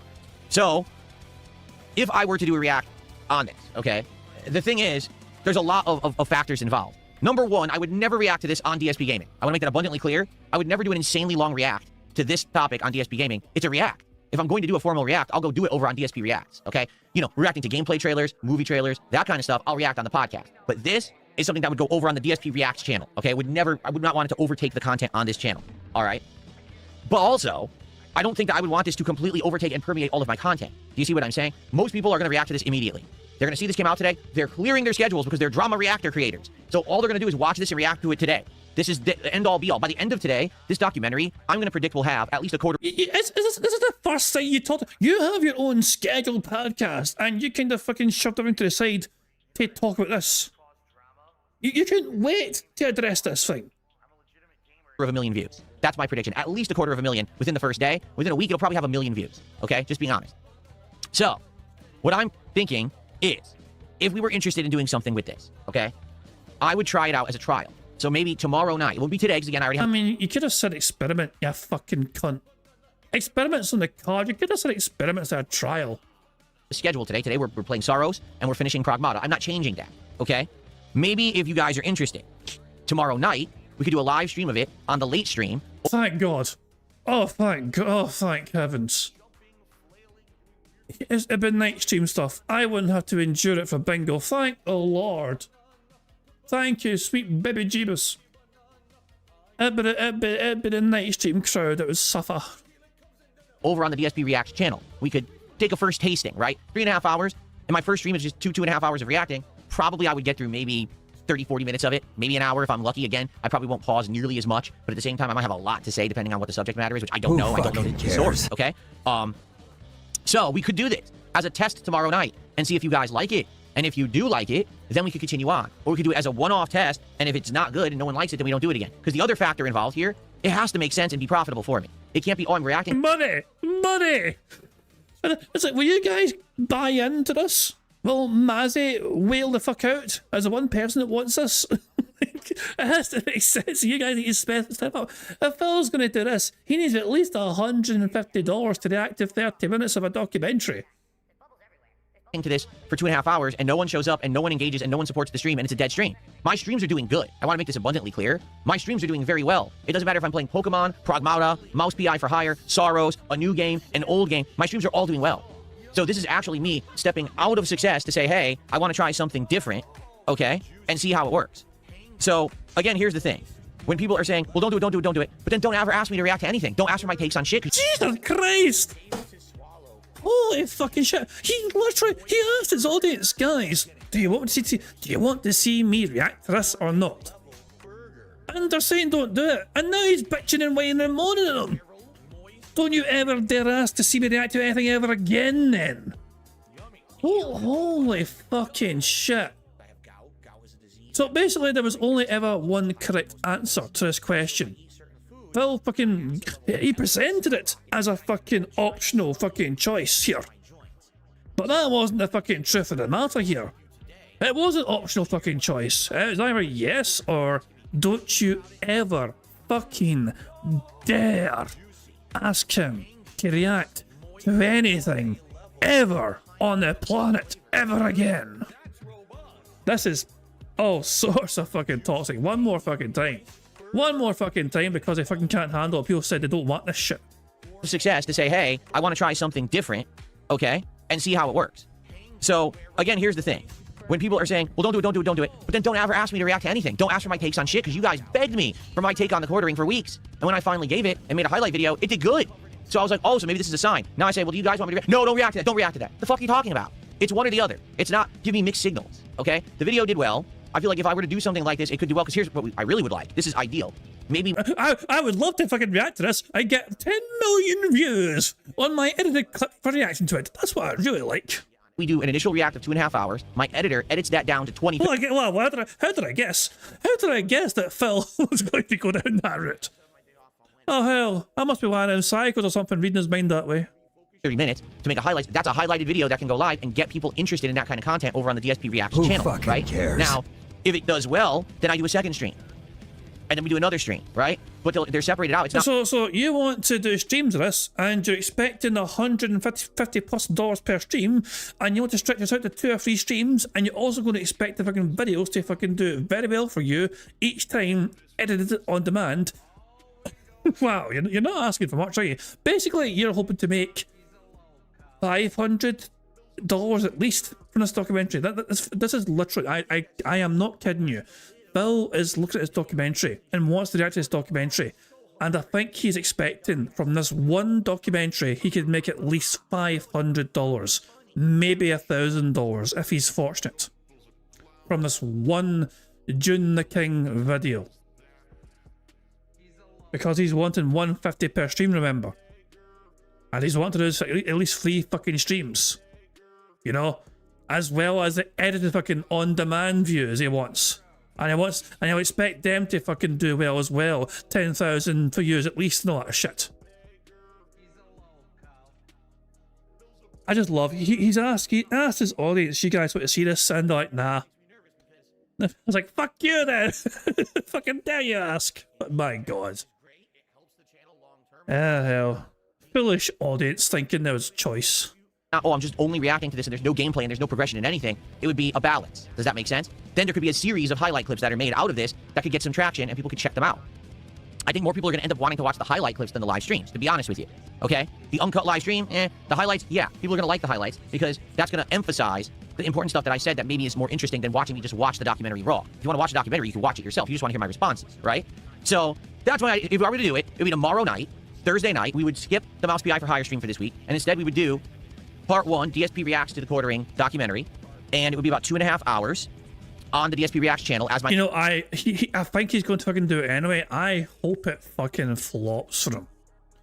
That way he can't even fucking say it's the audience's fucking fault. He can't even blame the audience. He knows the audience are fucking overwhelmed and saying no. They were saying, no, Phil, don't do it. We're not interested. Not this one. This is not it, Phil. If he goes ahead and fucking does it anyway and it fucking flops, it's all on him. And he has no right to bitch and whine and moan. He will though. He will still bitch and whine and moan. If he does it tomorrow, which he probably will, and it doesn't do well for him, then he's absolutely going to fucking bitch and whine and moan. In fact, I'll go one better. I'll go one better. Regardless of how fucking well this does for him tomorrow night, he is going to fucking be toxic anyway to his community. Because either they fucking were wrong and it done well for him and they fucking try to stop him from making money, or nobody supported it, which means you're not allowed to ever ask him to react to things ever again, ever. Either way, the audience are fucking going to get Phil's wrath tomorrow in some capacity. My late night stream. I would need people to show up, engage, and support that stream. Okay? Now also, it would be live streamed on Kick. Alright, so you guys on Kick don't have to go anywhere. It would just be on the Kick channel. But it would be on the DSP Reacts channel on YouTube. That's a little different. I haven't streamed on that channel in over a year. So people would have to know, oh, Phil's streaming over on the alternate channel, right? A little different. Who fucking cares? Ray, I literally just answered that question. He says, I'm not against something new. If you don't really know much about him, what would the reaction be? We're both creators in the space, the same space, for about 20 years, okay? Both people have accused us of the same stuff, like grifting and stuff like that. We both have a huge association with Kino Casino, and I was interviewed by this guy years ago. When I gave my take on this guy 2 weeks ago, everyone like... You just say you don't fucking have a... You don't know who he is, though. You just told everyone that you had one interaction with him ever, and that was it. You don't know the guy himself. It's like, there's literally... You have nothing of value to add to the conversation. But put it this way, Phil. The documentary was over 3.5 hours long. And apparently, you weren't mentioned once, despite having a brief, small, minuscule interaction with him. That's how fucking little of an impact you had in the Quaterion's career. What do you not understand that people would understand that this is a good thing to do and it's interesting? Like, what? I don't get it.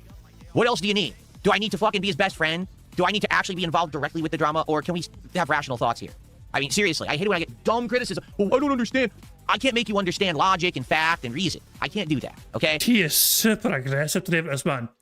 Remember, he portrayed us. He actually gave us, guys, let's see. I'm going to open up to him. If you guys are interested, then I'll do it. He was convinced. I am sure that he was convinced in his all the shit fucking head that his audience would fucking love this.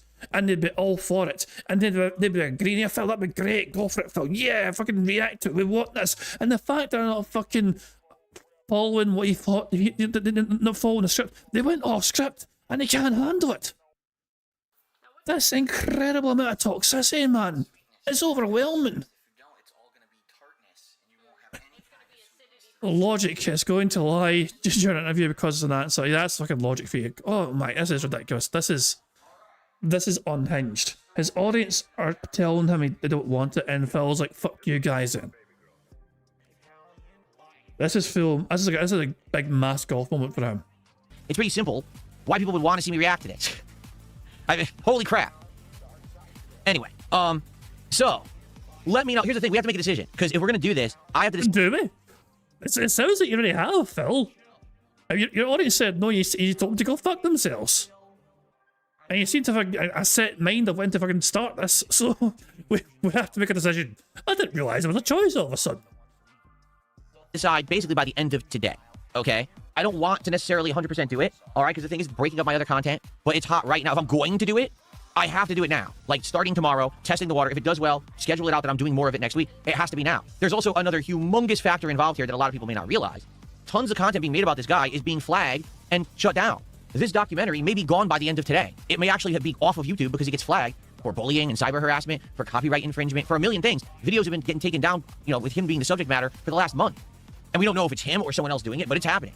So if I'm going to act on this, it actually has to be quick. And you might say, well, aren't you taking a risk reacting to it? Well, yeah, but that's why I'm going to do it on my React channel. I'm not going to do it on the DSP Gaming channel, which is my source of income. I'm going to do it. Oh, what a bitch. What an absolute bitch move from the bitch. On the alternate channel, so if any asshole does decide to false flag it, it doesn't take down my ability to make revenue on the internet. Does that make sense? So there you go. So let's talk about it.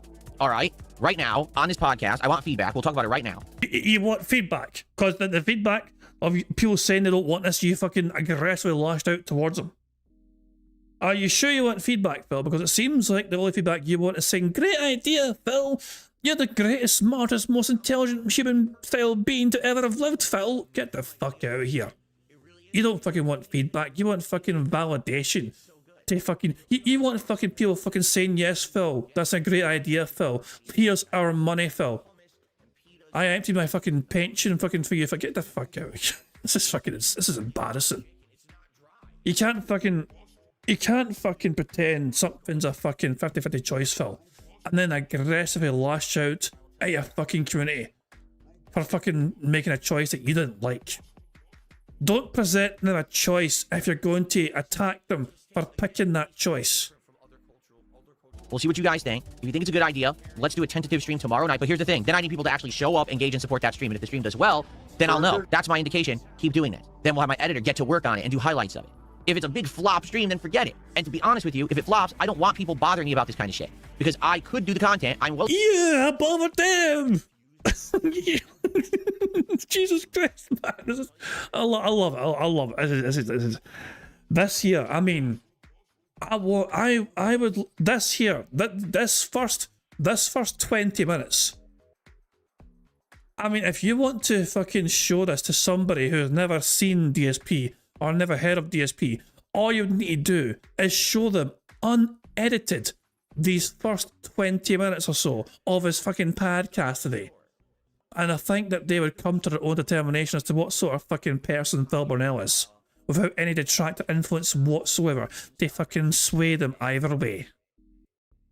Well equipped to do it. People find it informative and entertaining when I do, but I need people to actually care about it and support it. If you don't, then never ask for it. Because people do ask for it, but then are they going to show up? That's the real, this is like the litmus test for it, okay? This is the perfect opportunity. I'm involved with this guy. I'm involved with the casino who's on the other half of the equation. I'm not going to clean sweep here for the quartering, but I don't like the casino, so it's like, I have a very unique perspective on the situation being right in the middle of it, okay? I think that people would like that, all right? But let's see who wants it, who doesn't, and will people actually show up for it, okay? Fair enough? All right, so what I'd like to do right now, we have some shout outs already to do. And then we're going to basically, we'll talk about it for a little bit, and then we'll get to the reacting of the other stuff. Okay? So, someone tipped $1.50, says, do the react. You have a personal story that ties into it. You have rational takes. You don't slander. It'll be a nice change from all the cringy bait drama that people have been farming from it. Get the fuck out of here with this fake tip bullshit. Plus, it'll be a nice break from gaming. We want the intellectual DSP. There you go. I swear I didn't make that up. That's a legit tip that just came in. when you say, I swear I didn't make it up, it sounds even more fake. I swear I didn't make this up. This person told me I'm the most handsomest, prettiest fucking boy to have ever lived. And that I should probably fucking get all the monies in the world. I swear this is a real tip. I didn't make that up, I swear. Thank you for the $1.50, whoever that was.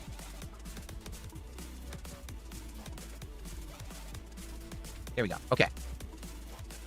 I appreciate that.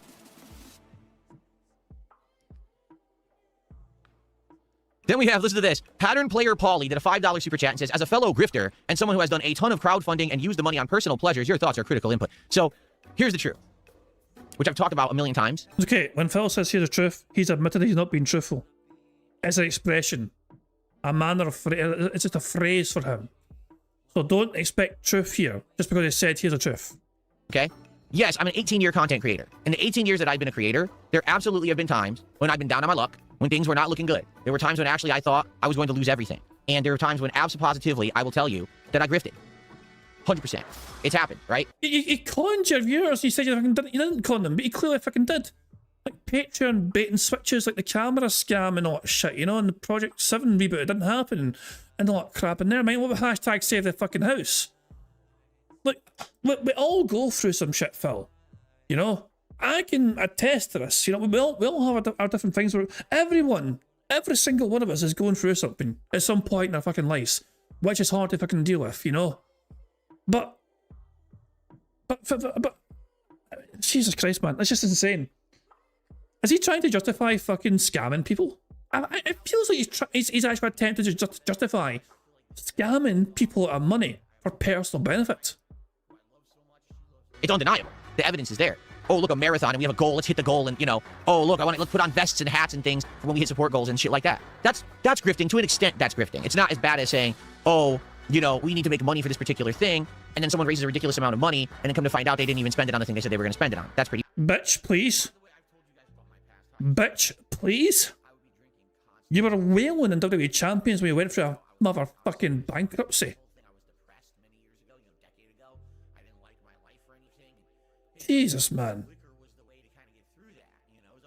Wasn't there one you lied about your parents dying just so I could fucking fund a wedding for you and you can fucking see them? Oh, oh my god, man. Like, just because you got shit going on in your life doesn't fucking justify you fucking being a piece of shit on internet, Phil, and lying to people to try and get some money. You know? We all fucking go through things, you know what I mean? It's as simple as that. You know? Phil's moral compass wasn't working those days, /weeks, months, /years, I guess. Pretty bad. People have accused me of that, and there's never any evidence of it because that's not true. That's never happened. But what has happened is I've had these big events, oh, let's raise money, let's do that, and stuff like that, right? So, you want to call me a grifter, you can, but no one can accuse me of being a modern-day grifter. I don't even have goals on my streams anymore, despite the fact that these idiots can't get it through their heads. Oh, if you don't get 150 per stream, you get upset. That sounds like a fucking goal to me. You said after your marathon, when you made just over $600, that was essentially worth 2 full days worth of streams.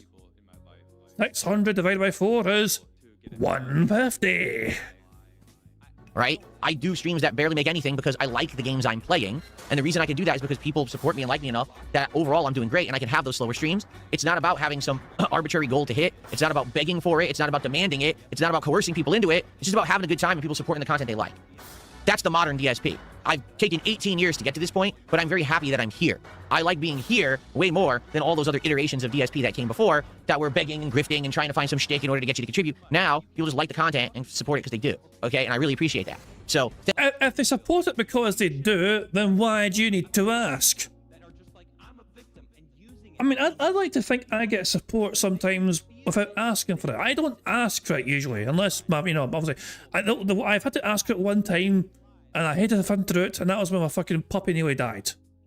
At fucking Christmas time there. And went through a very serious shit, you know what I mean? That was the only time I had to ask for it, and I felt disgusting to have to do that, you know?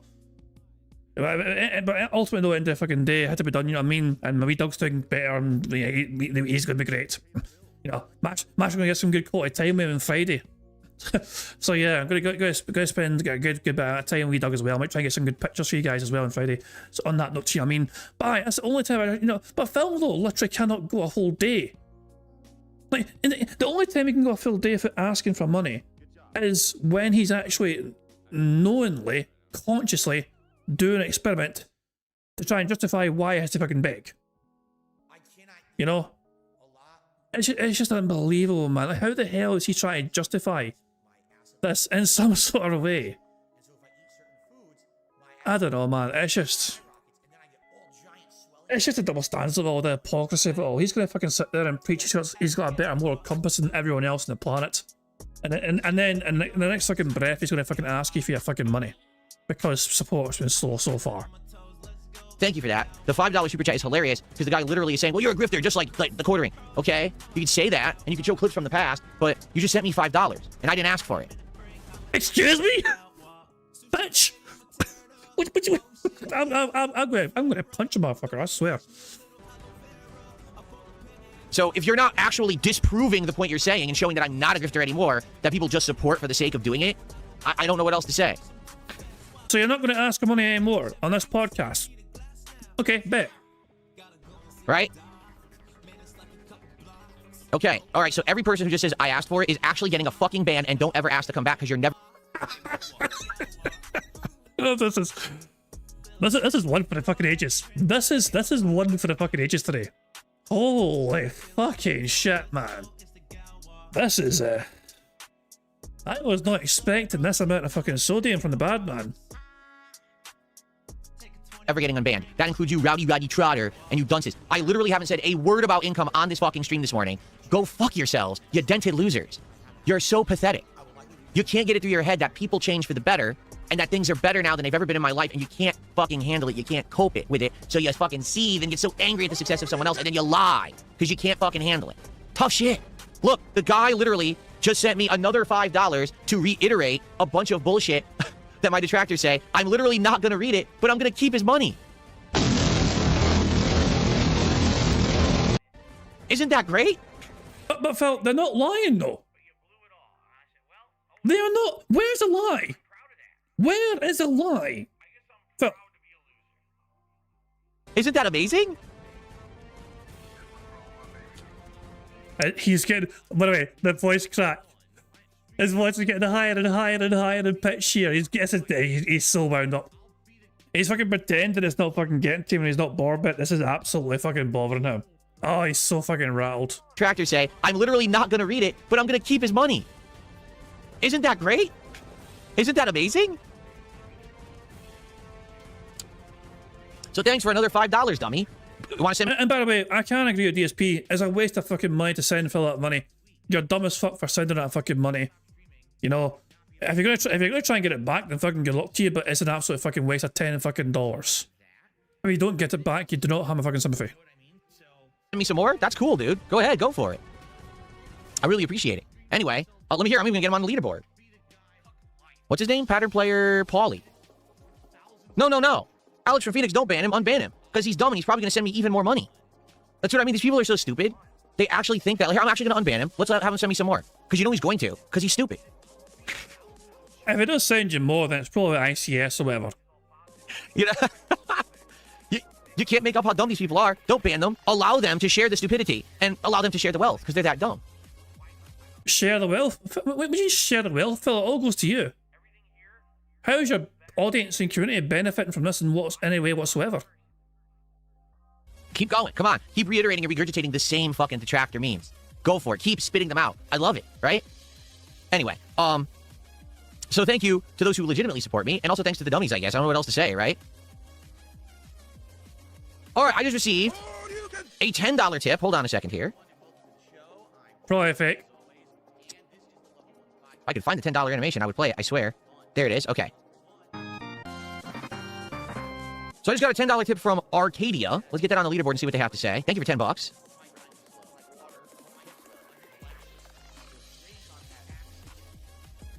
Okay. They said, I think you're paying an editor is a great move. The edited videos are entertaining and the intros are a big improvement. Funny, your detractor said you'd never be willing to pay an editor. That's because they're stupid. Just like this guy who's sending me money to just regurgitate detractor memes. I mean, you have to understand that these are the dumbest people on the planet. Okay? That's just matter of fact. That's not even like in question. They're just that stupid. Because if they were smart, they'd actually be doing like things for themselves that were productive and meaningful and making them money or getting them popularity. Instead, they just sit on the internet dumping on people because they're dumb. That's what dumb people do. You literally want to fucking dump on Quartering. The answers are fucking you in that order, bitch. Oh, shit. Thank you very much to Alex for the super chat. I mean, since you ignore me, have you message? I might miss a message sometimes. Ignoring, I wouldn't ignore it. Okay, I think you're trying to make me feel bad there. I do feel bad now, thank you. But since you ignore message, I'll super chat it. Have you got a Jill's phone call from Sonny? I haven't seen him today. Want me to make a milk carton? You know, what you gotta bear in mind is, I am always somewhat surprised when Sonny is actually here. And it's nothing to, it's time zones.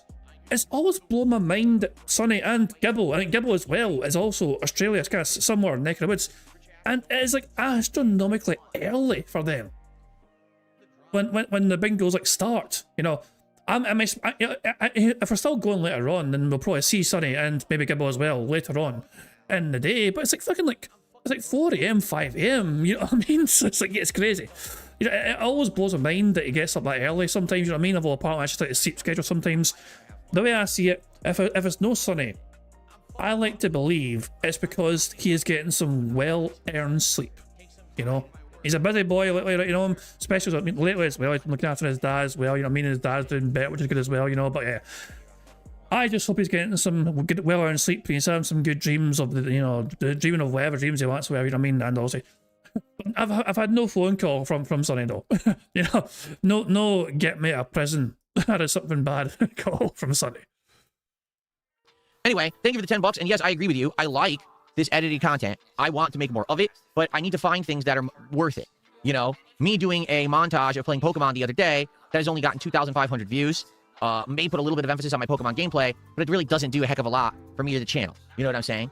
But me doing a react to a timely thing that's just happening right now that's hot that I've already given my thoughts on 2 weeks ago and it did well, this could actually result in something good. You know, something that people will tune into and be interested in. So that's why. Hey, it's just Gibble, I didn't realize you were in a stream, Gibble, so sorry, Gibble, you're awake. I think, I'm not sure if your time zone is the exact same as Bunny's, for example, you know what I mean? But it is very early for you, isn't it? But not to dox you or anything, but isn't it like, you know, has the sun risen yet for you?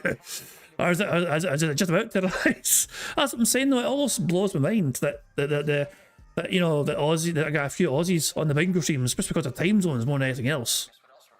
It's mental. Why I'm thinking that this could be a good thing. 1 second.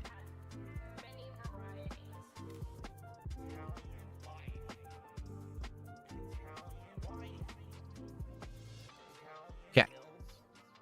Jesus Christ, man. I mean, it is nice to see you, but get to fucking bed.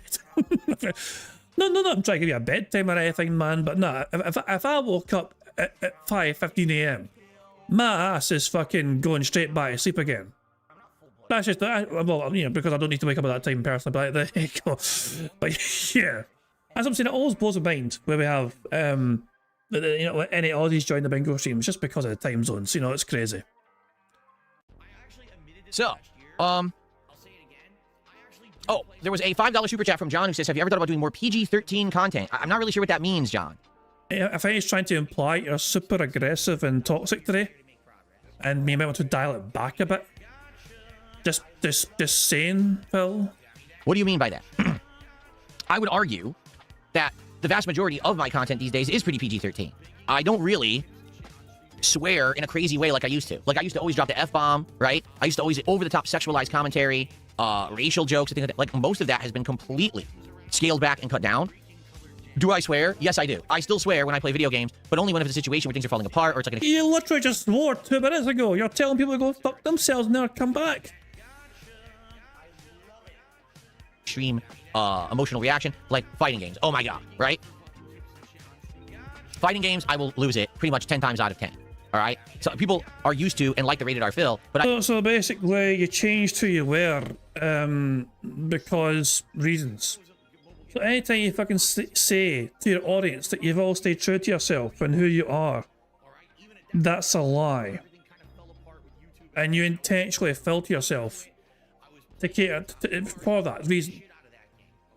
I've absolutely cut down on the amount that I talk like that, particularly like on a podcast or something like this, unless I'm completely embarrassing idiots like I just did, okay? I usually won't even be agitated. I'll be more calm demeanor and just kind of talking matter of fact. Yeah, because Phil, you've been clearly calm and smooth and collected throughout this entire fucking stream so far. Barely any sign of you losing your fucking control whatsoever.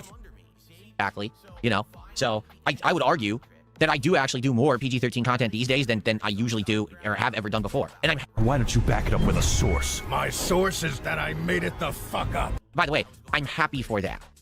Okay? I don't want to be the guy that the only way that I can get a reaction is to swear every 10 seconds. You know, like most people who do drama content on the internet and they constantly are saying variations of the F word or the... What's wrong with fucking swearing? Look, this is a part of my normal fucking vocabulary. I mean, oh, Jesus. I mean, for shits and giggles one time, I might try and fucking put a fucking swear jar on the screen. I might have to fucking implement a fucking swear jar and see if I can actually forego swearing. I'll be out of stream. I'll look into a swear jar and see how bad it gets. The F word itself, or saying that people are homosexuals, or, you know, I can keep going a million, you know what I'm saying? Wait, what was that? What was that? Swear every 10 seconds. You know, like most people who do drama content on the internet, and they constantly are saying variations of the F word, or the F word itself, or saying that people are homosexuals, or, you know, I can keep going a million, you know what I'm saying? They literally just have to constantly be saying the risque thing. Do you realize that's based off of my old style, right?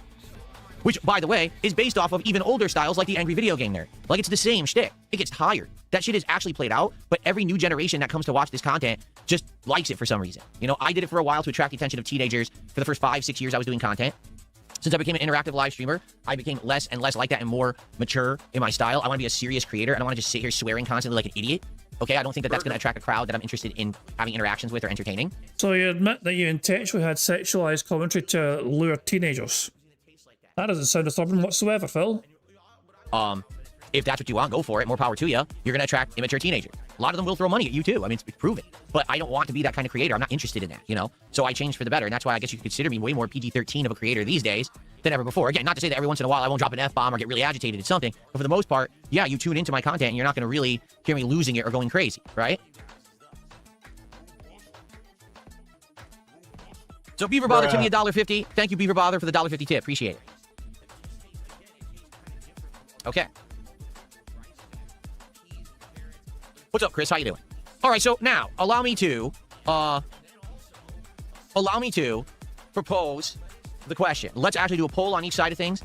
Do you guys think that me doing a big react, okay, tomorrow night, a react stream to this new documentary to test the waters and see how it would do is worth it? Are they allowed to say no, or are you going to fucking lash out at them again, Phil? Well, now you've banned everyone that said no. You might get more people saying yes now. I guess that was the fucking plan all along. Step 1, propose the idea and ban every single person that said no. Step 2, ask again. And if anyone else says no, ban them again. Step 3, ask again.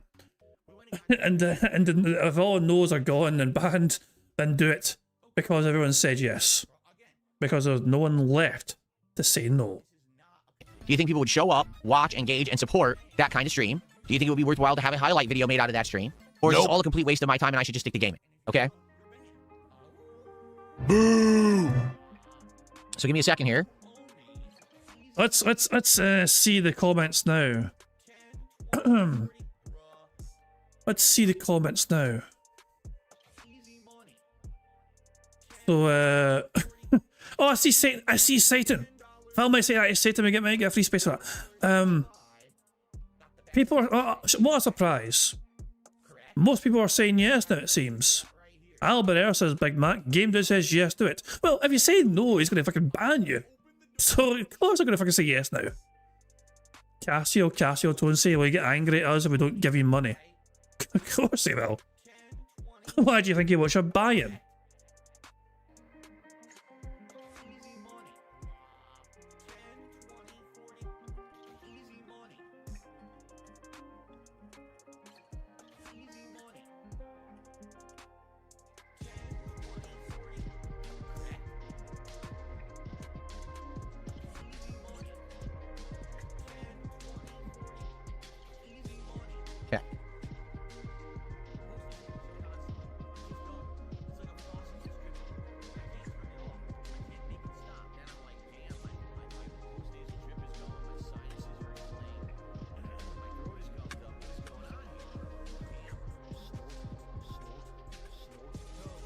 Okay, pull this up on both sides. Let's see what you guys say. I just explained, but let me go again. Will you watch it? In brackets and parentheses, will you watch it? I'm gonna answer that for you. Nope. It would be an initial stream. The documentary is 3.5 hours long. I can't react to that in one go. That's hours and hours of content. It would be an initial stream tomorrow night on my late stream. So it would start around 7 o'clock, probably content starting around 7:30. I would react for about 2 to 2.5 hours on the DSP Reacts channel. Not on this channel, DSP Gaming, but over on the DSP Reacts channel. Okay? And basically, we would see who shows up, who watches it, who engages, and does it get support. If it does well, then I would commit to future streams to keep going through the documentary. If it does poorly, then no. Now, also, I want to see, should I make highlight clips based on that? If I made highlight clips, let's say my editor goes through the show and makes a 30-40 minute highlight clip out of this 2 to 2.5 hour stream, will that do well? Right? So that's what I want to see. But I don't want to do it and change my schedule around and take the time to do it if no one cares. Okay? Okay. Let's see here. Rose Diamond says, I say it's a waste of time only if you do it on a different channel. This idea will die on the vine over there. Not a good judge of what works or not. See, Rose Diamonds, I don't believe that. Here's why. I can easily advertise it on this channel, and I still post it up on my social media, on my X account.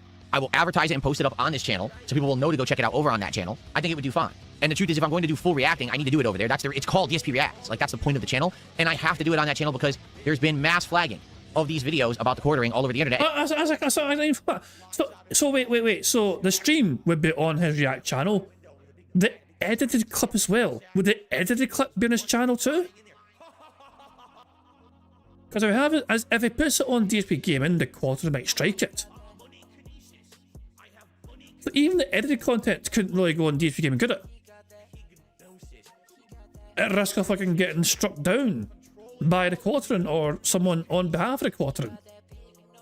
It's a waste of fucking time then, for fuck's sake. And no one knows who's doing it. Everyone accuses the quartering, but a lot of people are under the impression it's not him too. He says it's not, so there is potential that someone would flag anything down, and I can't have this channel flagged. I just can't take that risk. This is my channel to make income, you know? Satan says, what's up? I say do it. Yes! Satan! Hooray! Free space for Satan. Where's Satan? There he is. There you go. What's up, Satan? Good to see you. Excellent stuff indeed. So that's our first free space to bingo so far. 2 free spaces, of course, carried over from yesterday's stream. And that's our first free space we've gotten from today. So there we go. Zanzibar Knight says, don't waste an evening on drama, especially the quartering. Mozzie says, vote yes. He wants everyone to vote yes. Spoon says, if you vote no, you're cucking content.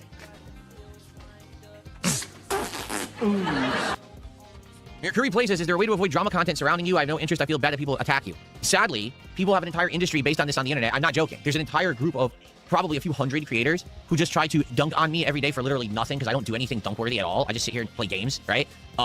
So the problem is if you start watching my content, the YouTube algorithm will start feeding you all of their content because their content is of the kind that the algorithm likes. Their content is edited, abridged, thumbnail, title, you know, all the stuff that's angled towards the algorithm. It's not raw gameplay or podcasting like my content is. It's more catered to what the AI will push. So if you start watching, oh, DSP is playing Saros, let me watch that. You'll watch the stream, and then immediately it will suggest a detractor video after the fact. Like, wait, what just happened? Why would I want to watch a detractor of DSPs if I just watch this raw content? Because the AI algorithm is garbage. So my recommendation is only check out the content on the channel. Like I said, if you subscribe to this channel, you'll get my stuff in your feed. You can watch it there, okay? I usually don't watch anything in the suggested feed on YouTube because it's usually trash. Like, no exaggeration. You'll click on one video of one topic, and you'll get 17 garbage videos about the same topic that are nowhere near as good as the one you just watched. I see this all the time on YouTube. Their AI algorithm really is trash, right? And I've already shown you on the channel how to find stuff by searching my playlist tab. That's the best way to find legacy content, or just follow your inbox or my main channel page to see what I'm up to, you know, after that. If you see this stuff in your suggested, like, oh my God, it's a detractor video, you can always say, never recommend this channel, you know, don't show this again, stuff like that, and then they'll get out of there. Because that used to happen to me. Like, I would watch just one of my videos back to see what it looked like, and then all of a sudden I get detractor recommendations. So I just said, don't ever show these again, and now I never see them again, okay? So we got some contributions coming in and questions. Let's see here. Oh, I know. Someone just said it's hard to find your content. It's like you're shadow banned. I'm not shadow banned. It's that my detractors gamed the system for about 10 years while I didn't. Like, I just made legit content and didn't care. Wait, how is it our fucking fault that we fucking know how to work YouTube better than you do? How the hell are we getting blamed that fucking detractors know how to create better YouTube content than the professional YouTube content creator? Somehow that's our fault. Somehow we are the bad guy because he refused to fucking educate himself on how to be a better YouTube content creator. Makes sense of that one. Apparently we're the bad guy in that situation. They literally stole my tags. They stole the titles of my videos. They again, drama thumbnails, drama titles that are clickbait that aren't even true to the content of the video to get people to click and watch theirs. And that forces people to see that crap in the algorithm, even if it's not good. Okay? So for that very same content you're fucking having your own channel with Long's fucking editing it for you. Like, you're literally bitching and whining and moaning about detractor content while pretending you had detractor content. It's like, this is ridiculous, so. So basically, on the one hand, you're saying detractor content bad. On the other, you're literally doing every single tactic that the detractors have done. Like, even when it comes down to the editing style. This is ridiculous, Phil. It's either good content or bad content. Why is it only good? Because it's only allowed if it's on your channel, otherwise it's bad. Fucking donkey. This is delusions of grandeur on. I've never seen this range in a long time. It's deluded, man. Someone tipped $1 and said, Phil, your poll is getting screwed by your detractors. I have inside knowledge. Right now, they have ganged up to vote no because they think it makes you mad. What? He's going to believe this. He is going to believe this to be factual. Heads up, all the people on the Raw Phil stream are voting no on purpose on your stream. Well, I know that for a fact, and here's why. You ready? Hold on a second. Let me add your $1.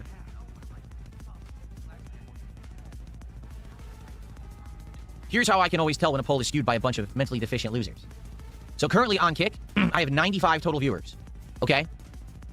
Looking at the Kick poll results, 24 people voted yes to do the react, 35 voted no. Add that So, we added there. Yeah, Phil. So, not everyone on Kick voted. together, that's about 60 viewers. Not once ever in the history of me running a poll has 2/3 of my viewing audience actually voted on the poll. Oh my fucking god. Oh my fucking... What's the fucking point then? You're pretending it's a choice. You're trying... Why even pretend there was a choice in the matter when you clearly have a preference in what you want to fucking do? I hope this fucking tanks for him tomorrow. I hope it's hilarious. This would be hilarious if this fucking gets him 0 fucking support tomorrow. I guess I'll have to wait and see. Usually when I do a poll, it'll be about, if I'm lucky, 1/4 to 1/3 of the people will vote. So knowing right there that artificially 1/3 or more of the audience came in to vote and probably all voted no, it actually means that the poll was voted for and yes, and the answer is yes. People do actually want to see it on the Kick side, but probably about 15, 20 of those no votes are fake. Bruh. Okay, I'm not stupid. I know how it works. On the YouTube side, let's see what that poll looks like. There are 232 YouTube viewers at this point in time for Phil. So on the YouTube side, here we go again. I have 232 viewers, 187 votes. Again, that's overwhelming, like 2/3 to almost 3/4 of my viewing audience supposedly voted on this poll. Now it's up to 192 votes, and it's 41% yes, 59% no. So again, knowing that usually I'll only get 25% to 1/3 of the people watching the stream voting, here somehow it's 3/4. You could just eliminate 50% of the vote, and that would be the no's. Oh, that's not how math works. That's not how fucking math works. Why are you assuming that every single person that voted yes is legitimate? I swear. Honestly, this is absolutely incredible. This is absolutely insane. This oh my fucking god. I feel like I'm losing a monumental amount of brain cells trying to fucking keep up with this. Wouldn't the detractors vote yes since it's going to be bad content? I have no idea. I have no fucking idea. This is insane. This is absolutely insane. You see, I'm not dumb, but they are so stupid. They think that I am, and it never works, but they still try. They don't understand how mentally deficient they are. So yeah, essentially what I'm seeing here is there is interest. Okay, but even though the poll results say no, it's like I'm going to ignore no results. Fuck it, you know. I honestly, with this sort of fucking poll counting here, I reckon Donald Trump's going to give him a job any day now. If that sort of fucking poll counting skills, you know what I mean? I think Donald Trump is saying that sort of fucking guy to fucking make sure the election results go the way we want them to. Not to get political or anything, you know what I mean? But that's somebody who fucking knows how to ignore some certain results right there. Dog Patrol just did a $10 super chat and says, I don't know about Kick, it's split in the middle here on YouTube. That means half the people for sure won't support it. Well, that's not true, because again, that's a skewed poll. 195 people out of 230 voted on the poll. No, they didn't. That's a complete and utter lie. Don't worry, Dog Patrol, because he said more. I'm going to shout it out in a second.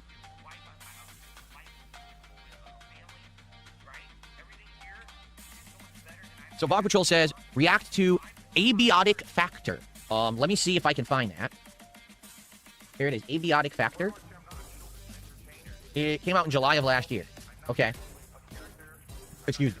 We can take a look at it. It's like a minute trailer. We could watch that. Okay. And then he says, can you do a podcast live on YouTube Music? It is, actually. Are you aware of that? So that's one of the things that you can actually do, is if you are a YouTube Premium subscriber. I don't know if you knew that, okay? So if you're a YouTube Premium subscriber, and basically you follow certain shows, like the Level 1 podcast is listed on YouTube Music as a podcast you can subscribe to. I don't know if you knew that. So you subscribe to the YouTube Music app, and then it just shows up every day whenever there's a new episode in your feed, as if it was any other show that you subscribe to. So you can do that right now if you are a YouTube Premium subscriber or a YouTube Music subscriber, or both, because if you are Premium, you have music. You can go there and you can subscribe to the Level 1 podcast and to the Daily Wrap. I'm curious, now that we're talking about it, now I want to find out, did they also categorize the morning show? They didn't. They have not categorized the DSP morning show as a podcast. Tragic. It's almost like it's not a fucking podcast, Phil. Warren saying, did I miss anything? You've not missed much. Have you missed anything? I mean, where do you fucking begin? How would you fucking recap the show today so far? Jesus, man. Well, he's not pleased, to put it mildly.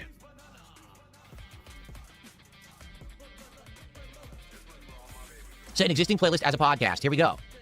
The DSP Morning Show playlist. Here it is. Who fucking cares? I'm going to set it up right now. Oh, you've got to be joking. Thumbnail is required. Your thumbnail must be a square. Get fucked, bye. Hold on one second. YouTube is so retarded. Your thumbnail must be a square. You fucking idiots. There, I said the F word. Yes, because YouTube frustrates me frequently with this nonsense. It must be a square.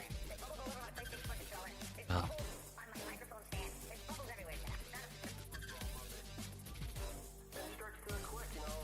See, that's not a square. This is so dumb that they want me to make a big fucking square out of it.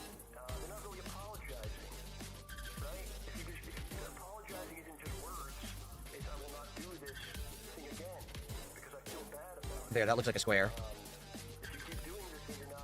I wonder if this will work. We're gonna find out. Who fucking cares? Great use of your audience's fucking time, Ruby. Phil's time is precious, but his audience's fucking time sure ain't. He's literally wasting their time while he conducts this shit on stream. It's probably gonna say, oh, it's not square enough. Yeah, it's not square enough. I'm sorry, guys. If I want to make this a podcast, I actually have to do this. So let's see. You don't have to do it now!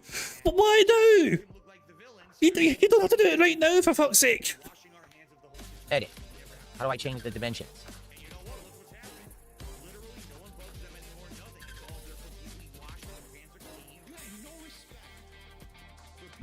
I don't know how to change the dimensions in Paint. I was going to do it fast, but I can't do it fast because Paint, they changed it over the years. Now I can't even see the dimensions of the image anymore. Oh, here it is. Okay. Here we go.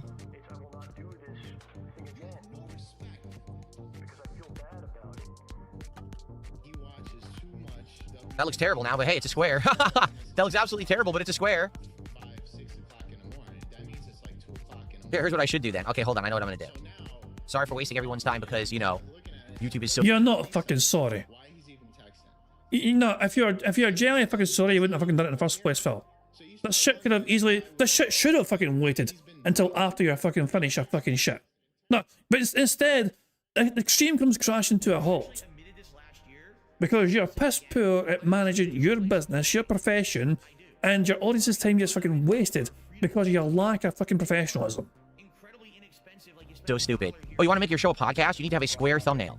You can't save it as a podcast. You also fucking need to have a podcast and you don't fucking have one, Phil. Created a square thumbnail. What are you talking about? Why do I have to do that? Like, what? Uh-oh, you might flex. What? That's YouTube. Okay, so here it is. So I'm going to do... Click on this. Pixels. So I'm going to make it 752 by 752. There, now it looks terrible, but it's a square. So I can use this.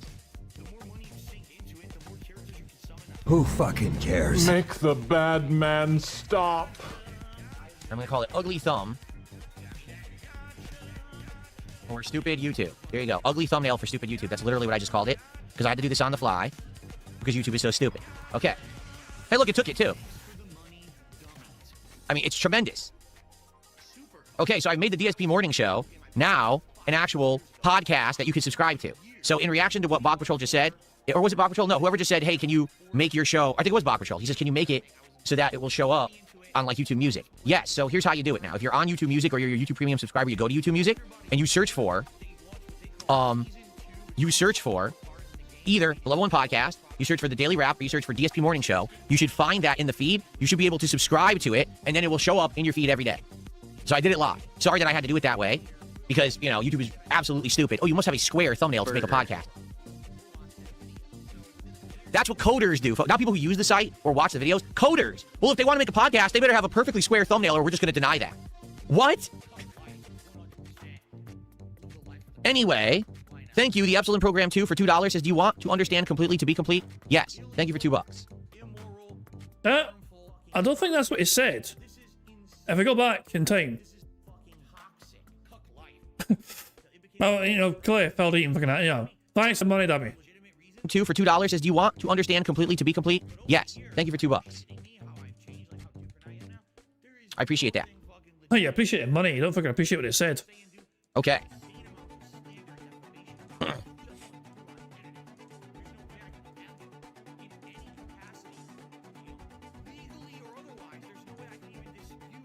All right. So, I'm curious what I should do tomorrow. I don't know if I'm going to do this or not for sure. Okay, I'm on the fence about it right now. Are you on the fence? Are you sure you're on the fence? Because it sounds like you have a hard on to fucking do this tomorrow. Anyone that fucking said no, you fucking banned. You got rid of all the fucking naysayers and the critics who fucking said this is going to be a bad idea, Phil. Until you're fucking left with nothing but the people who fucking weren't saying no to it. And even then, there seems to be some sort of fucking split. And then you fucking blame the trolls for that fucking split. This is insane.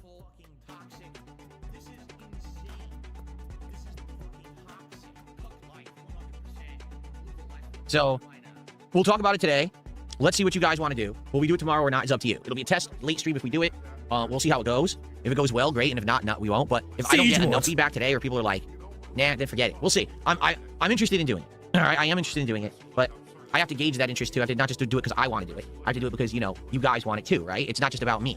So, let's see if we get enough people who are interested in it for tomorrow or not. Okay? It would take over for the Mouse BI for Hire stream. And then we would test it. If it does well, we'll do more of it next week.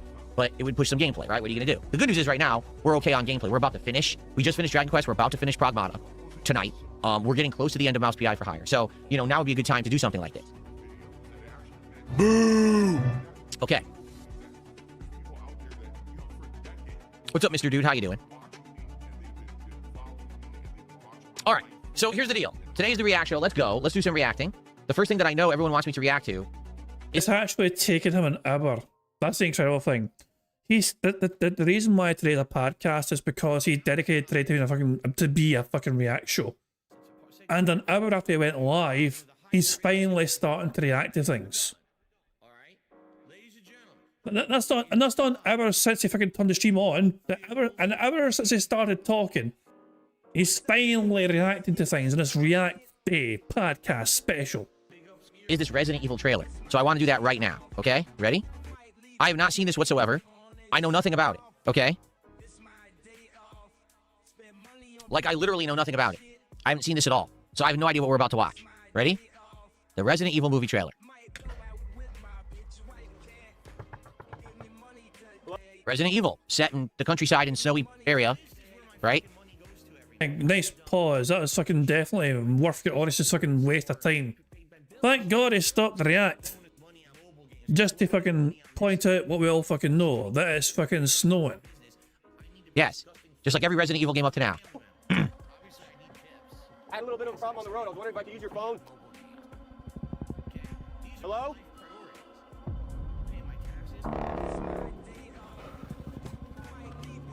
Yes, I'm sorry.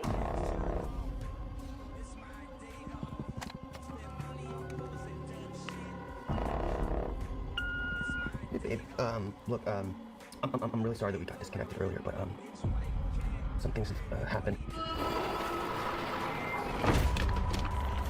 I'm in, like, a seriously fucked up situation right now.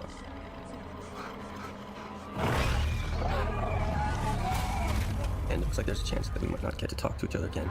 Oh, that's interesting.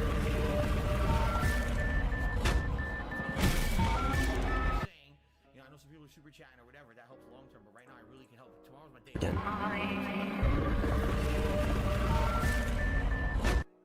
Okay. What the?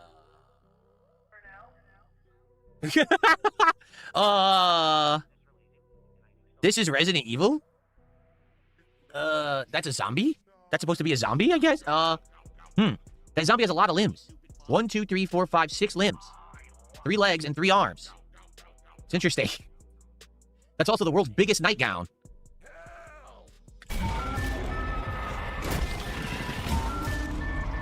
I just wanted you to know.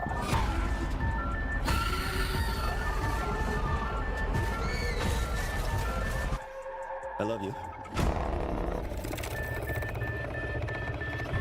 That's it? So, oh, well, let's see if there's anything else. Probably not. Nope.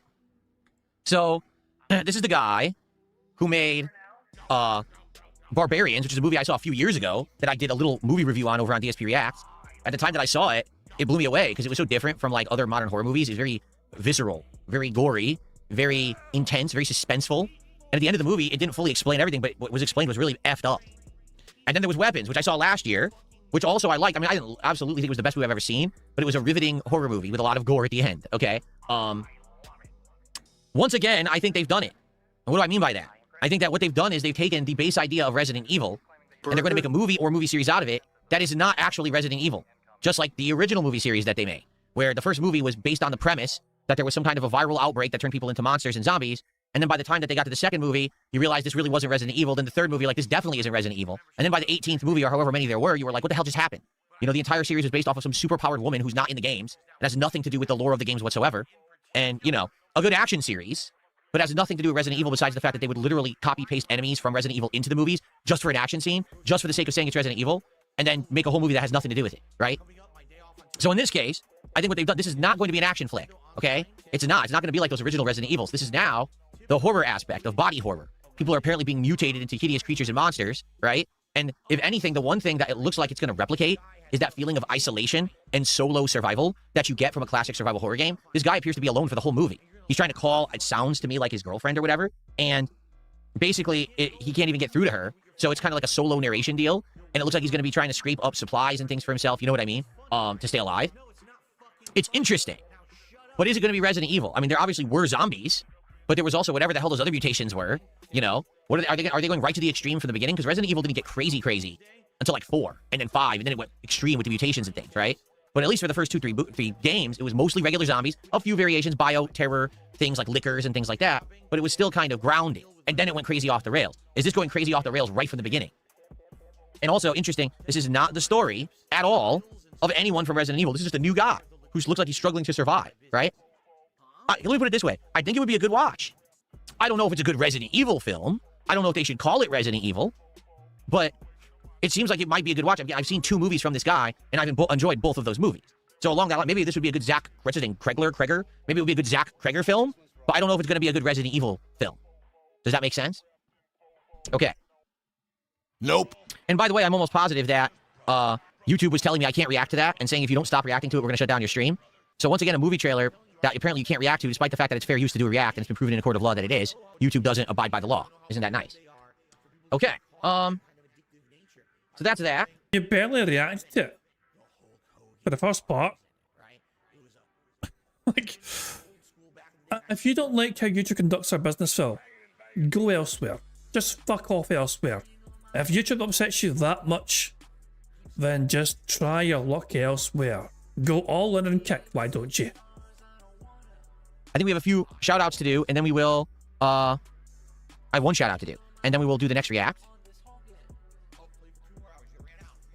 This person tipped $2, says, watch Zach Kreger's interview about the movie. He explains what he's trying to do, not a long interview, it's on YouTube. Yeah, I think I heard a little bit about it, and I heard that... I thought you knew nothing about it though, Phil.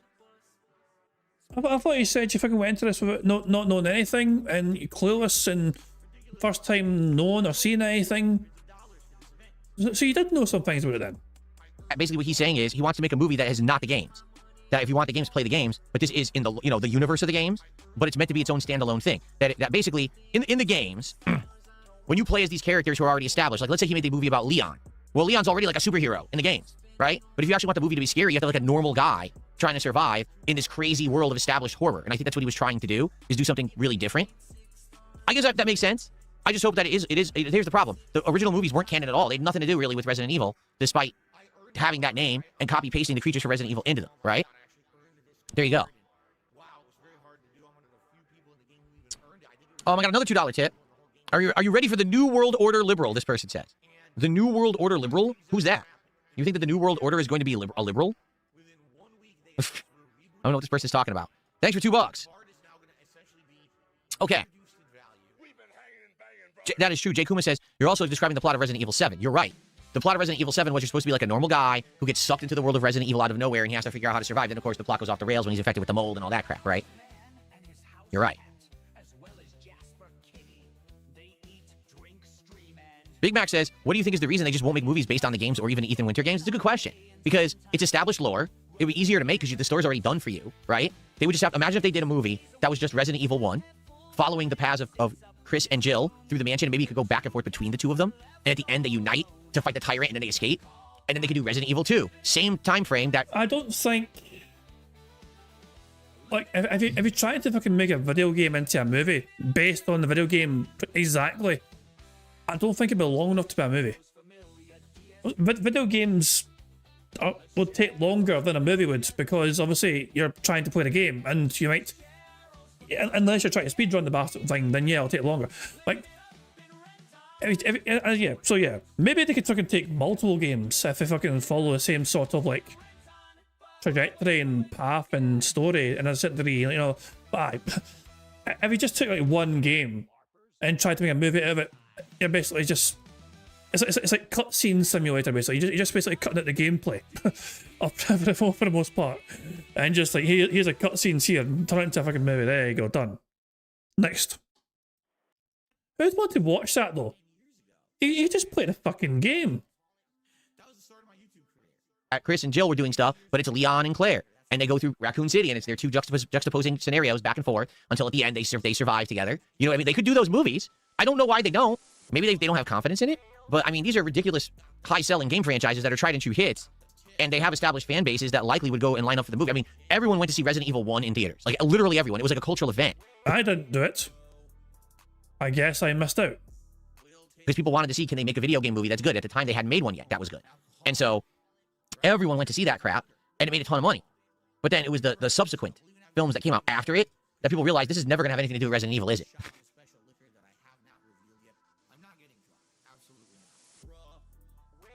Okay, so let's react to this other thing that someone had already asked for, and then we'll take suggestions for more reacting. Okay, cool. Let me unmute this. This is a game called... Wait, what is this game called? Abiotic Factor. Okay, don't know anything about it. Let's go.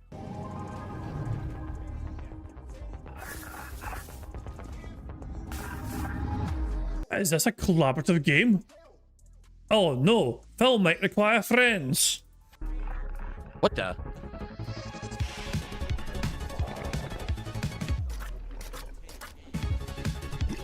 Is this just an expansion trailer?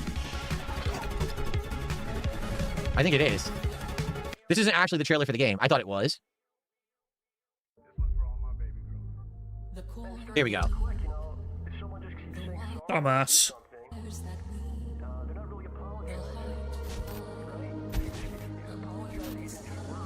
Dr. Mance, Cascade facility. Whoa.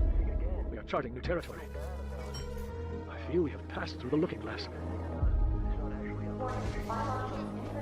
Oh, they're aliens? Or are they interdimensional beings? Are they just mutations? Like, what's going on here? For this, no one was. My prediction has come to pass. They come seeking anomalies. I fear they will only be content when this place is reduced to ash.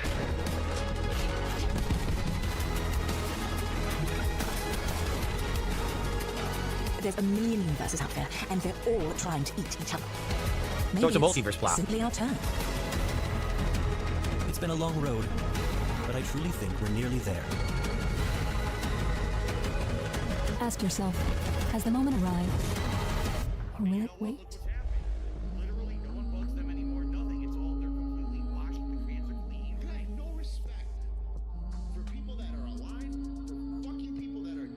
So yeah, people are saying it looks like kind of Half-Life. Yeah, it does. It looks very Half-Life-esque, doesn't it? Kind of that similar plot. Scientific experimentation gone wrong. They opened an interdimensional gate to other worlds, and the worlds are coming through, destroying ours and stuff like that. That's what it looks like. Okay. Okay. All right, what other suggestions do we have? That wasn't much of a fucking reaction, Phil. I was expecting a bit more of a reaction of him, but that was quite fucking limited. You guys go ahead and, suggest some stuff in chat. Games. Wasn't there a game? You guys had said it's from the makers or former makers of Witcher 3. Isn't it like a vampire game? You guys had asked me to watch and react to that, and I forgot all about it. I don't know what it's called. Oh, you want me to do Spider Noir? All right, hold on. Let me see if I can find that. That'd be interesting.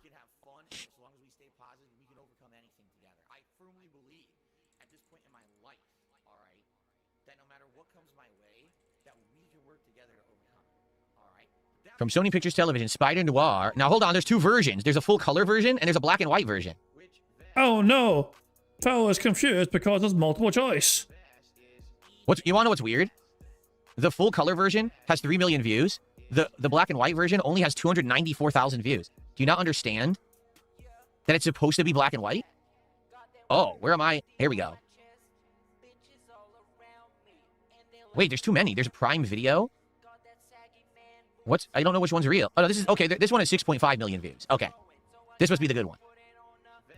So, I'm going to have to... So just so you guys know, there's no way I can play this without pausing, because if I play without pausing, it'll get claimed, and they'll shut my stream down. So I'm going to have to pause and talk. There's no way. It's 2.5 minutes long. I got almost shut down for the 1 minute, like, Resident Evil shit. So they're definitely going to come after me for Spider Noir. Okay?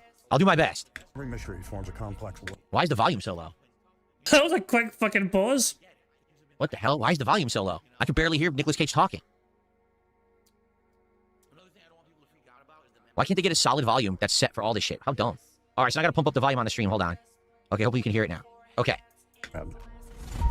Pull the right strand, and it's a straight line to the answer. So he played the Spider Noir character in the Enter the Spider-Verse movie, correct? And then it was so popular, that's why they decided to make a whole... Oh, he voiced the role, yeah. Man, and he killed it, you know what I mean? So yeah. Nick Cage is always getting recommended for things. Like, wasn't Nicolas Cage, like, supposedly going to be Superman at one point in history? Like, I'm pretty sure that he was lined up possibly to be a Superman at some point in time. Like, show based off of it. The universe trends to disorder. Monsters on the loose! All you can do is fight to keep the chaos from your door. I came here to offer you a job. My friend is... Ben Reilly. Wasn't Ben Reilly the other Spider-Man? The one that was the clone? But then they tried to say he was the real Spider-Man, but then they changed the plot and said he was a clone again. I've never watched or read Spider Noir. I don't know anything about it. So. You haven't given us much to go on. What can I say? The world's a dangerous place. Sandman. I think you're braver than you let on. But that hurt. Okay, hold on. From... This is going to sound like a bit of a nitpick on my part here, but the VFX for this fall looks so bad. Yeah, I think you're braver than you let on. This just looks so bad to me. I don't know. I'm not the only one that thinks this looks like a fucking very badly, like I don't know. But that hurt. I just think that looked very bad when it cut away to the far shot, the wide shot. Maybe I'm being too harsh, though. Sandman. I think you're braver than you let on. But that hurt. Got me growing 6 packs. You've been in a hole ever since Ruby died. We're chasing ghosts. Maybe we can be alone together. This is your chance to put that shovel down. So what? Who the hell is the guy on fire? I'm trying to think, in the Spider-Man universe, was there a fire villain like that? I'm sure there was, but it doesn't come to mind. Obviously, one guy was Sandman, who punched him off the top of the building. Oh. May the best man live. That must be Electro. So Electro's in it. Oh no, Sherlock. Spider-Man Noir is going to be shown in colour and black and white as in Prime. So that's probably why it's a fucking colour show then. There you go. I might watch it. You know, why not? It looks interesting. This is how it ends. The people could use a hero. Fighting is the point. He's the best show in town. Is that guy supposed to be his version of Uncle Ben who's talking to him, maybe? I don't know. Also, the YouTube chat has not moved for 2 minutes, and I don't know if that's because it is glitched. The YouTube chat, no one spoke in 2.5 minutes. YouTube's gonna get you. Is YouTube chat even working? What is going on over there? No, it was working. It was working. It's just that they weren't saying a fucking thing. It was the same on Raw Phil's end. Okay, now it's moving. I don't know what happened. You guys were like dead silent. Okay. What happened to your face? I'm old. Walked into a door. How many times?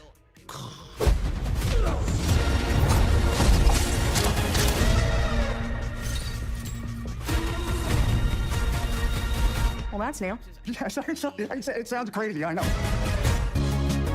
they're going to release it twice. Is that what it is? I thought they're going to alternate between like an episode in black and white and an episode in colour, but it sounds like you get to basically choose whether you want to watch it in black and white or colour. So that is an interesting way to go about it. Although, would that cost more production-wise, editing-wise? I don't know. But there you go. We could watch it. You could watch it in fucking... I don't know. Black and white, probably. It's probably an intended way, you know, to watch it in black and white. You'd imagine. When does that come out? It doesn't say.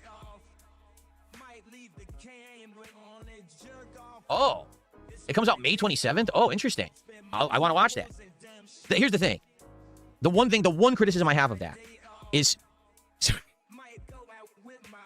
The one criticism I have of that is that I hate to say it, Nicolas Cage is too old for it. Like, if they had done this 10, 15 years ago, it would have been, like, perfect. He's kind of old now, which I'm not hating on him. He's still a good actor, right? But he's kind of old to be, like, an active Spider-Man. How is he going to be... I don't know about that, because... Well, he's not meant to be... He's not your traditional Spider-Man, is he? Like, even in the animated movie, you know, where he voiced fucking Spider-Man Noir, you know? Like, he never came across as some sort of, like, you know, teenage Spider-Man. He came across as an actual fucking... An adult. An older fucking guy, you know what I mean? You know, an old-fashioned detective guy, you know? Yes. So, yeah, I don't know. I'm not sure how... I'm not sure if... I'm not put up in comics or anything. I'm not sure if there's any comic lore to attach to Spider-Man Noir, you know? If there is, how old were they in the comic series compared to, you know, I don't know. But hey, I'm just saying, give it a chance. I'm willing to give it a chance and see if I find it enjoyable. You know what I mean? Like, once you get to be an old superhero, he probably won't be able to do as much as he could do. You know what I mean? I feel like if they'd done it 15 years ago, it would have been perfect, but they took too long. But, I mean, what can you do? That's time, I guess. And now they finally decided, oh, now's the time to make this series. Like, dude. But, no, that's what I'm saying. Listen, I know I'm old, too. He's older than me, but, dude, I'm old. I'm an old game streamer. I don't fit in with the young crowd, right? I get it. But at the same time, I mean, I think that would have been better if they did it. I feel like the character is younger. You know what I'm saying? Like, I get the feeling like he's supposed to be an older version of Spider-Man, but not, like, really old. Like, Nick Cage is getting up there in age now. And, like, that, they should have done it earlier. But I still think it's going to be good. That looks good to me. It looks like it's going to be fun. Seriously. He's not 93. How old is Nicolas Cage? Let's find out. I'm going to guess Nicolas Cage is 64. He's 62 years young. I wasn't far off.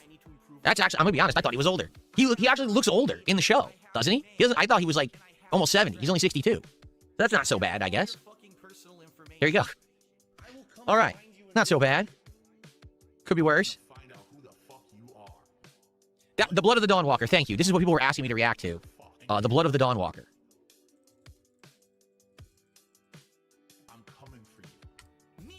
Here it is. Story trailer. Okay, we'll watch this in a second. Let me change all the volumes back now so it doesn't blow everybody's ears out, because probably it's going to be way too loud now. Oh, I actually have to go to the screen that has it, don't I?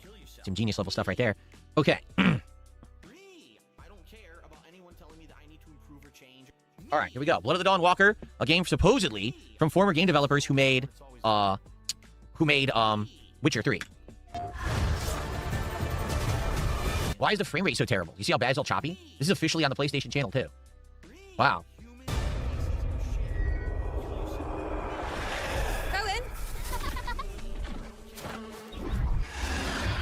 I want you to watch. What did you do to me?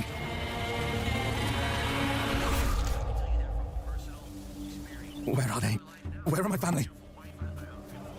Jesus. The coronation. It's in 30 days. The princess wants to be a prince now. And mark the occasion with my family's blood.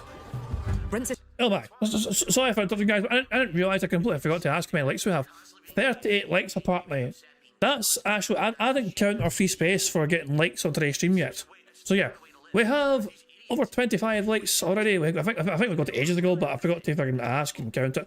So yeah, we have 5 free spaces of bingo, including the 25 likes we have there. And of course, every time we get a free space, you guys like the stream, we get to enjoy an animation. Now, does the banana work? I need banana. There we go. Tasty banana. Put banana in my mouth. Squeeze the peel, it comes in. There we go. I don't know why it didn't work before. Yesterday, you know. Oh, yeah, we got it fucking working today, so there we go. I don't know why it broke yesterday. I didn't try and fix it. I forgot to try and fix it. I just pressed it again and lo and behold it works. So there we go. I already, yeah, and the 2 spaces we got yesterday were already added. So our 3 free spaces from today are from Sits, Snorts and Burps, and Satan, and also you guys like the dream for today. And plus the 2 at Kaido yesterday, that's why we have 5. And Sonny's awake. Hey, wakey, Sonny. People thought you were in jail, and I had to tell them that I didn't get a phone call, so you went in jail. This will rip you to shreds. There might be another way. If you are to stand a chance, you need to prepare. You need to take risks. Find allies. I have no love for Brince's regime. He is a vile monster. Some have already taken up arms, haven't they? Over here joining the rebellion? Are you serious? What on earth are you? It's Witcher-esque, is it not? It seems like it's Witcher. Like, even the way the animations and the combat are playing out, it's very Witcher similar. So when you say, oh, these are former devs of Witcher, I was like, yeah, I'm not shocked. It definitely seems like it's Witcher. It's as if the Rakir in you is dormant during the day and awakens at nightfall. You're not the only one wanting to see Brentz's turn to ash. We're in for a rough time. Follow me and do your best to survive. It's easy to go a step too far. Go down a path you can't turn back from. I think it's high time you tell me what the hell is going on. In the end, it's every man for himself. As I see it, we're both far beyond redemption. Doesn't mean we should kill people on a whim. I'm just trying to save my family.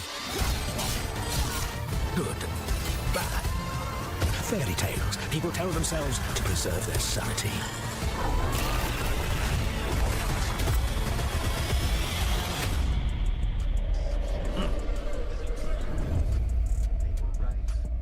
It's a PS5 exclusive, according to this, right? It's not even on PC at all. I don't know. What do you guys think about this? Like, I'm watching it and I'm like, I don't know what to make of it. Is it really just a Witcher knockoff, but it's with vampires? He's a Dawnwalker, meaning he can actually walk in the sunlight, and he's not affected by it, but I thought vampires can't walk in the sun. In this universe, maybe they can. I don't know. Oh, Zelvini says it will be on Steam, so what the hell? I hate when they do that. So this will be on Steam, too, not just PlayStation. Okay. I don't know. I don't know what to make of it. It may be too samey. It may be too Witcher-esque. Maybe the entire game just plays like Witcher. Maybe it's like Witcher 4, only you're not Geralt anymore, now you're a vampire. You know? I think it's interesting that you can turn into like a werewolf and you have like a scream, like you have all these vampire abilities. That could be neat.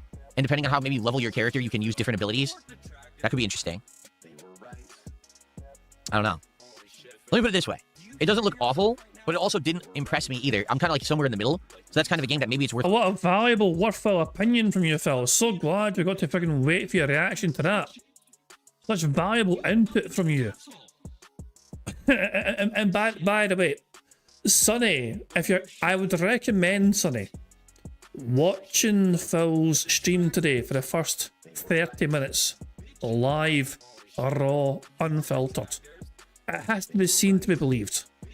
You know, Phil spent the first 30 minutes crashing out with, it was like Spoon's levels of crashing out, you know? Oh yeah, you missed some incredible sodium from the bad man, you know? So I would recommend, or just wait for the detractor compilation to be made later on by somebody. So yeah, but yeah, we had an epic crash out. Yeah, this was comparable to Spoon's for sure. This was definitely a Spoon's level crash out. Trying, and if it catches on, great, and if we don't like it, we just move on. I don't know, but I'm not like blown. Oh wow, I'm so excited. You know what I'm saying? No, I've not seen the Clayface trailer, which is the standalone Batman movie, right, about Clayface. 2 weeks ago. It's only a minute long. I understand everything now. I know why there's this hate wave on him, and it's been on him for years. It's because of this bullshit. It's only a minute. You want to watch Clayface quick?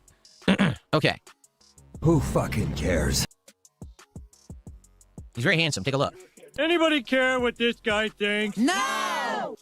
Okay. Yikes.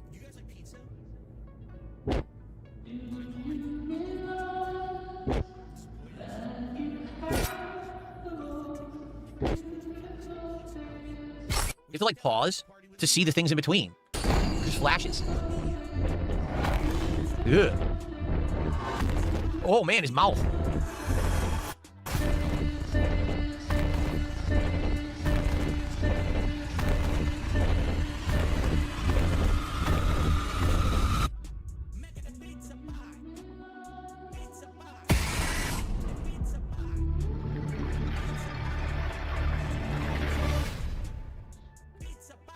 It's weird that they're doing these movies. Like, why are they making a Clayface movie? Like, what convinced them that just Clayface, the villain, without Batman and all that lore, would be a convincing movie?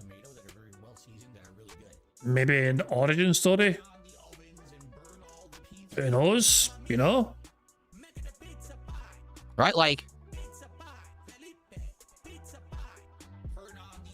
I don't know what else to say about it. It's like, we know Clayface. Clayface, he's a Batman villain who I believe, I think it was an accident. It wasn't intentional. His body becomes malleable like clay. And he can basically pretend to be anyone else because he's a shapeshifter. But at the same time, his real form is out of control. He can't really fully control the transformation. So he loses his shape and form and becomes kind of like a gooey body horror story, right? At the same time, he's actually one of the most dangerous Batman villains because number one, he could look like anyone else. So you never know if anyone you're interacting with could be Clayface. Number two, he can grow exponentially in size, which is weird. Like, what is he absorbing to become bigger? I don't know if it's ever really explained.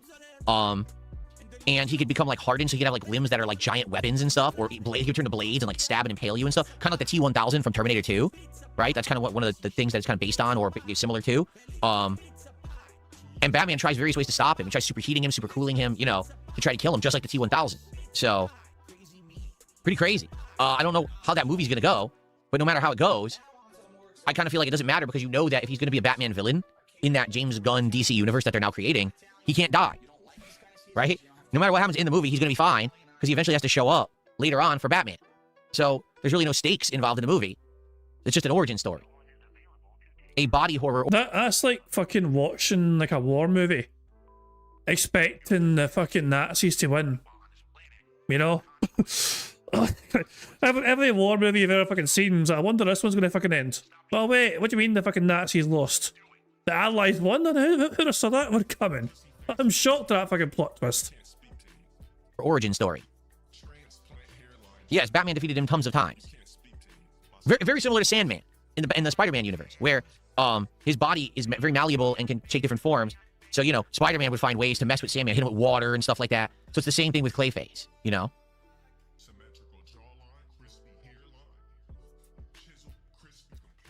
Okay. All right, what else? We still have some time. What else would you guys like to see me react to? I would like to actually just do some Q&A with you guys, too. But if there's another, like a final one or two things you want to see me react to, now would be the time. J. Kuma, we've seen Core Keeper before. We've already reacted to it before.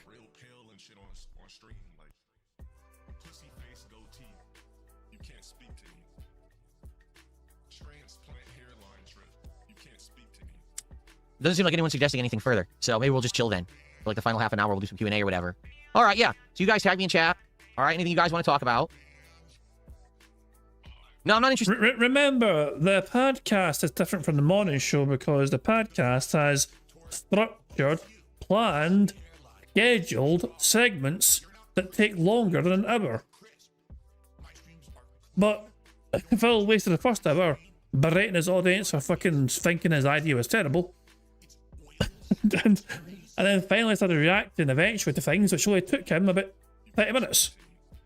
You know, so his planned content today only took 30 minutes. It could have been done on a morning show. There was no need for a podcast, Phil. Interested in Mortal Shell. I'm not. Mortal Shell, the first one, from what I'm to understand, was very similar to like a Souls-like, but it had like guns and projectiles and things, right? Am I right or wrong there? I don't know. But I remember we had watched it before. I'm just not interested. Like, I don't care about it. To be honest with you, I'm not interested in these hyper difficult Souls-like spin-off style games at all, unless it's made by FromSoft. I've played too many of them. There are too many of them. They're just not interesting to me anymore. It's kind of like it's a trend that burned out a long time ago, yet people still insist on buying and playing the game, so they still make them, but I'm just not interested anymore. You know what I mean? I just don't care. They're the same shit over and over. Okay, that is what I'm interested in. That was a great suggestion for Mr. Bobobo. He says, what about the Backrooms trailer? I don't know about the Backrooms. I've never played any game of the Backrooms. I don't know about the creepypasta, but I know they're making a real mainstream movie of it. All right, let me find that. I'm interested in reacting to that.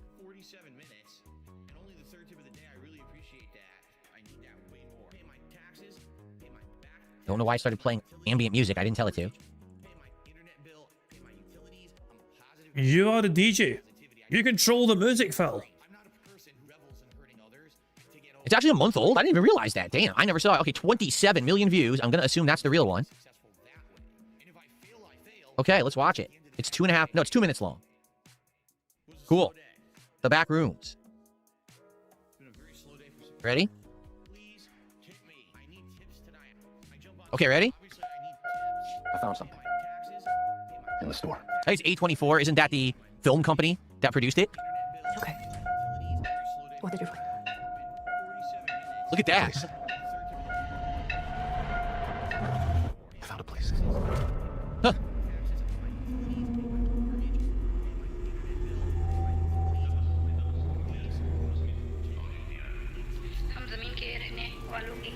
Hello? Whoa, someone there. So I've never, again, I don't know anything about this at all. This is my first experience with any of this. Is that the guy that was in Doctor Strange? You know? Like, I can't remember the character's name, you know what I mean? But it kind of turns, like, it goes from, like, ally to kind of foe, practically. You know, yeah. I think, it looks like him. I don't know. Anyone there? It comes out this month, huh? Huh. Look, I know how this sounds, but you gotta understand, it's massive in there. I'm not saying I don't believe you. Okay, I'm gonna come back here with proof. All right, you feel me? Yes. Follow my lead. Clark, what is this? That's what I'm trying to figure out. I've been there every night since I found the place, and I still barely scratched the surface. All right, just take it slow. So you know what? You know what this reminds me of? Control. This reminds me of, like, this is some kind of a weird interdimensional break, or like reality is folding on itself and breaking. Like maybe there really was a back room in this store, and somehow because of some weird spatial anomaly or dimensional anomaly or multiversal anomaly, it's become this broken place where the physics don't make sense. Nothing makes any sense. It's all the ideas corrupting on each other, right? And so they're exploring and trying to figure out, is there any logic to it? And there is none. All these rooms, this place builds them. It's like a maze. It just goes on and on. Sometimes I'm scared I'll get lost. Clark, can you hear me? I don't understand. What is this?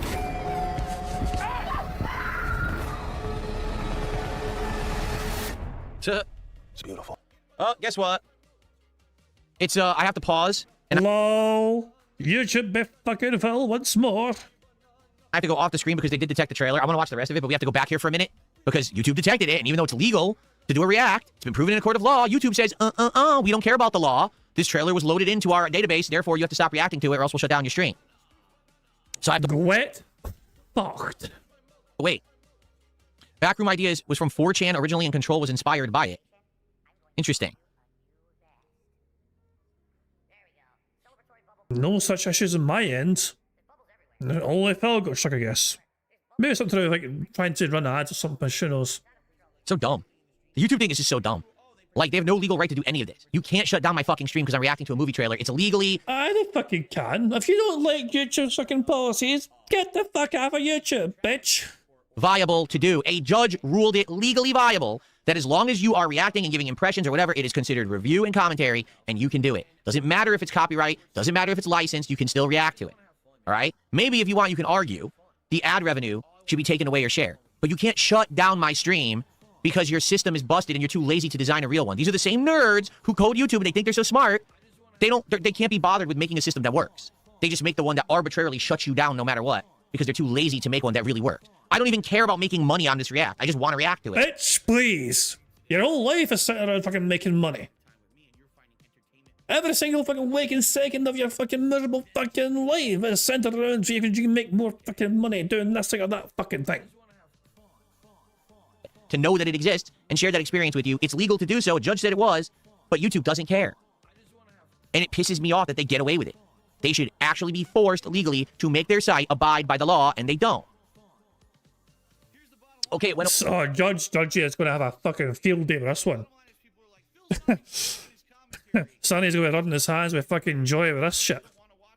Wait, now I can actually finish reacting to the trailer. What a pain in my ass. Am I right? Hello? Oh god, turning blood. That's not good.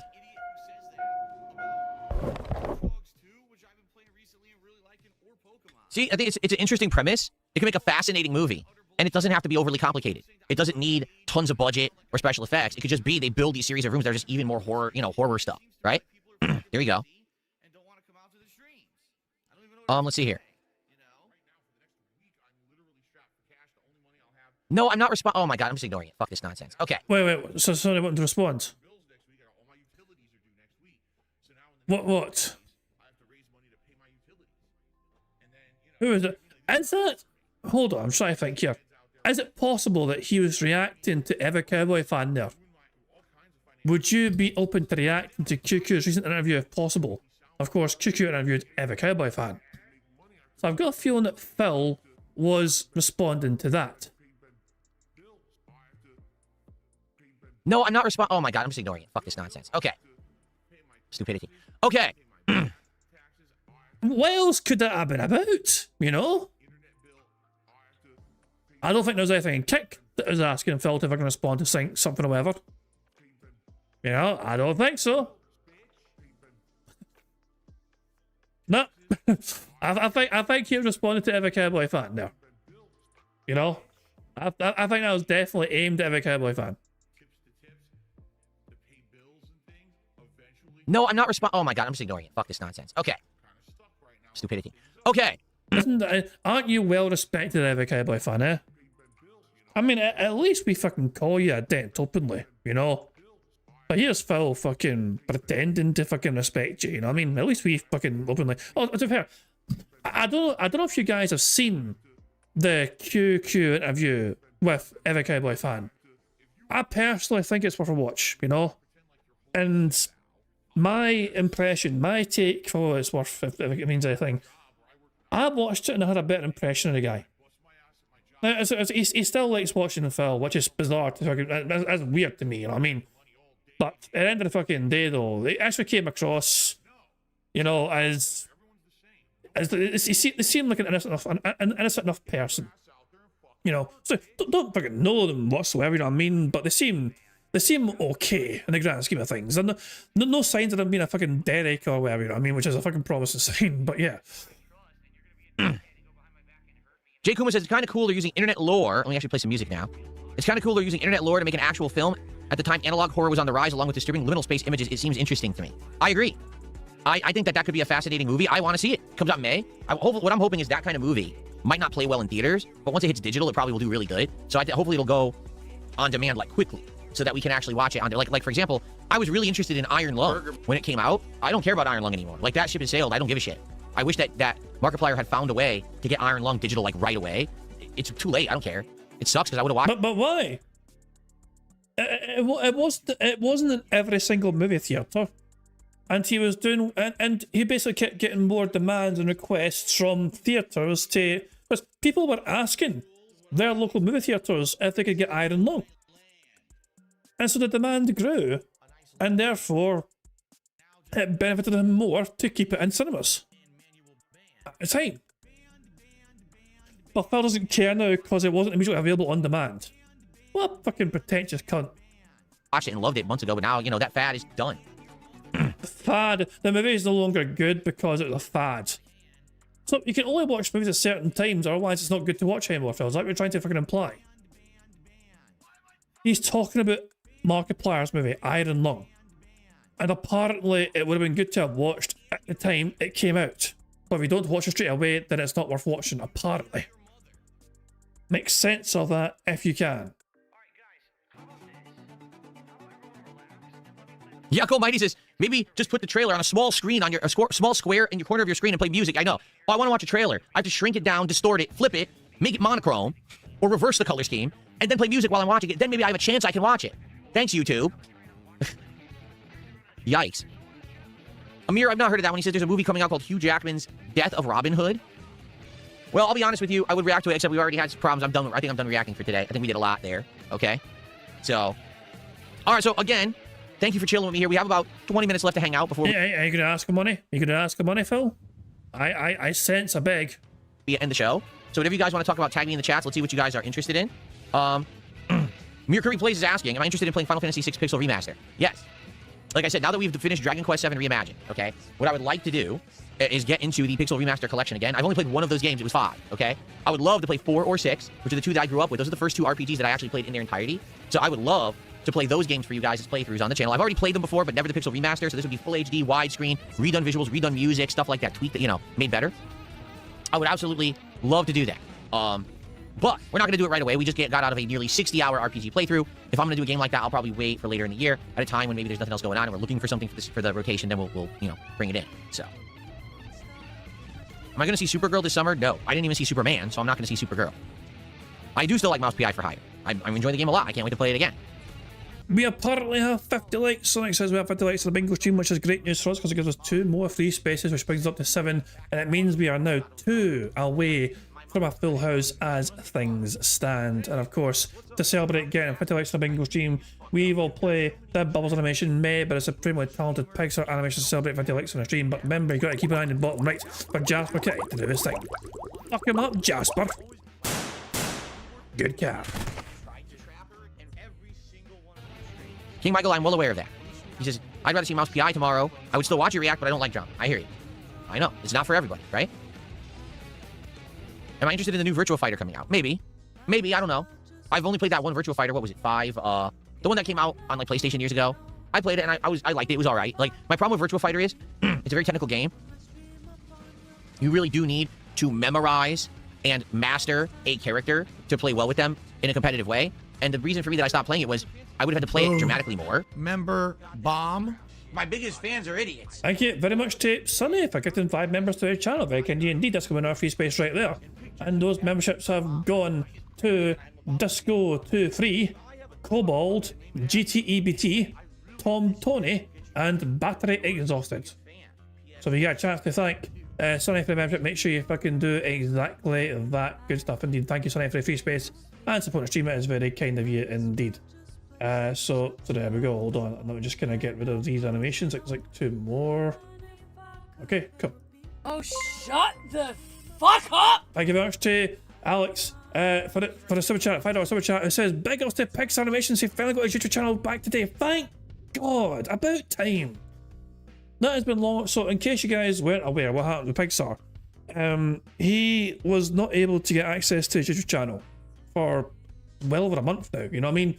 And he was trying his best to get access to it again, and YouTube were dithering and stalling and all that jazz, and it was such a long, convoluted process. But that is excellent fucking news. That is fantastic fucking news that Pixar Animations is, and speaking of devil in a shall appear, you're there lurking quietly like a sneaky bam. There you go. Congratulations, Pixar. I'm glad. So, since March 14th, so it's been almost 2 months since you've been locked to your fucking channel. You've got it back finally. Welcome fucking back. Pixar, welcome home. Good to have you home. It's not the same without you, so I'm looking forward to your triumphant return video to celebrate being back. Yeah. Steve, we're one away. We're one away from a full house. We have 8. We'll get 1, 2, 3, 4, 5. Yeah, we're 1 away from a full house. As things stand. Yeah, so we've almost won. Yeah, we're on the precipice of a victory here. By the way, if we do win, there's no second card. We're just bailing because it's getting late. So, I've got work tomorrow. I need to sleep. So yeah, if we win this card, then we're doing marbles and then we're buggering off. And I wasn't going to play the game 5-6 streams a week. You know what I'm saying? It's a Virtua Fighter. No one even really cares about it or plays it. It's one of the dead franchises of fighting games, quite frankly. Every once in a while, they bring it back and it dies again. So, because of that, it wasn't worth the investment of time. If anything, if you're going to invest that much time in a fighting game, you got to play one of the big ones, whether that's Street Fighter or Tekken. Those are the ones worth investing time in. You'll probably get an audience. You'll never get an audience to be, a high-level Virtua Fighter play. So that's why I didn't bother with it. What's up, TX Shooter? How are you today? It's good to see you. Battlelook says, I'm feeling the same way about the upcoming Mandalorian movie. It's only in cinema. Feels like such a letdown. I don't care if it's good or bad. I'm not ever stepping into a cinema. For me, here's the thing. I get it. There are movies that you want to see in the movie theater. The big budget action movies, meant to have surround sound and big screen experience, okay? But I think we also have to understand that COVID kind of changed everything, and there's a lot of people that don't want to go to the movie theater anymore. I'm not saying to destroy the movie theater experience. I don't believe in that. I do think that there are movies that's their place. At the same time, I don't think The Backrooms is one of them. Like, that's a small movie horror experience, right? So I want to see that on demand as soon as possible digitally. I want to watch it. If I can't watch it within like a month of it being out in theaters, then I don't care. I'm never going to want to watch it again. It's just the fad is gone. The time is over. Maybe in 2 years it'll be free on one of the services I have, and on a whim I'll watch it. Long past the time that anyone will care about my opinion about it, right? You only watch things so you can tell other people what you think. You don't watch things for the joy of watching them. What the fuck, Phil? So you don't... So you don't do anything then just for the sake of enjoying it, apart from wanking and gacha gaming? Member bomb. My biggest fans are idiots. Thank you very much. We've won bingo. Sonny is determined to fucking end the bad man's fucking reign of territory, and we've won bingo, courtesy of that member bomb right there. So thank you, Sonny, for packing the memberships. And those members have gone to Pizzagate is Real, Grand Theft Nato, Roma Eterna, Kuga Gaming, and Ed Tun. So there we go, good stuff indeed. Thank you. If you got a membership, make sure you thank Sonny for getting the membership. And of course, thank you, Sonny, for winning us bingo today. Let's go in our free space. And yeah, I think I pressed the button already. Wait, I'm pretty sure I pressed that button already. Ah, I forgot to. Hold on. We have. It's meant to be 8 to 9, but I think I fucking pressed it. There. So yeah, we have 9 free spaces as things stand, and 1, 2, 3, 4, 5, 6, 7, 8, and 9. There we go. Full house. Oh boy, how exciting! Anyway, we have won bingo today. We're victorious in bingo. Hooray for that! So there we go. Yeah, Phil. So Phil only wants to fucking watch things if he can potentially make money from talking about it afterwards. Otherwise, he doesn't see any much fucking point or demand in watching anything. There you go. And so yeah, good stuff indeed. So we won bingo today. We're victorious in bingo. I mean, Phil is still going. We're 40 odd minutes behind DSP, and it's still going on and on. Like, he's only just started gameplay, I think. Oh wait, is he even... Wait. He's starting gameplay right now. You know? I mean, so yeah. Jesus, man. The podcasts are horribly long, aren't they? But there we go. Okay, let's just go to live DSP and see how he's doing, shall we?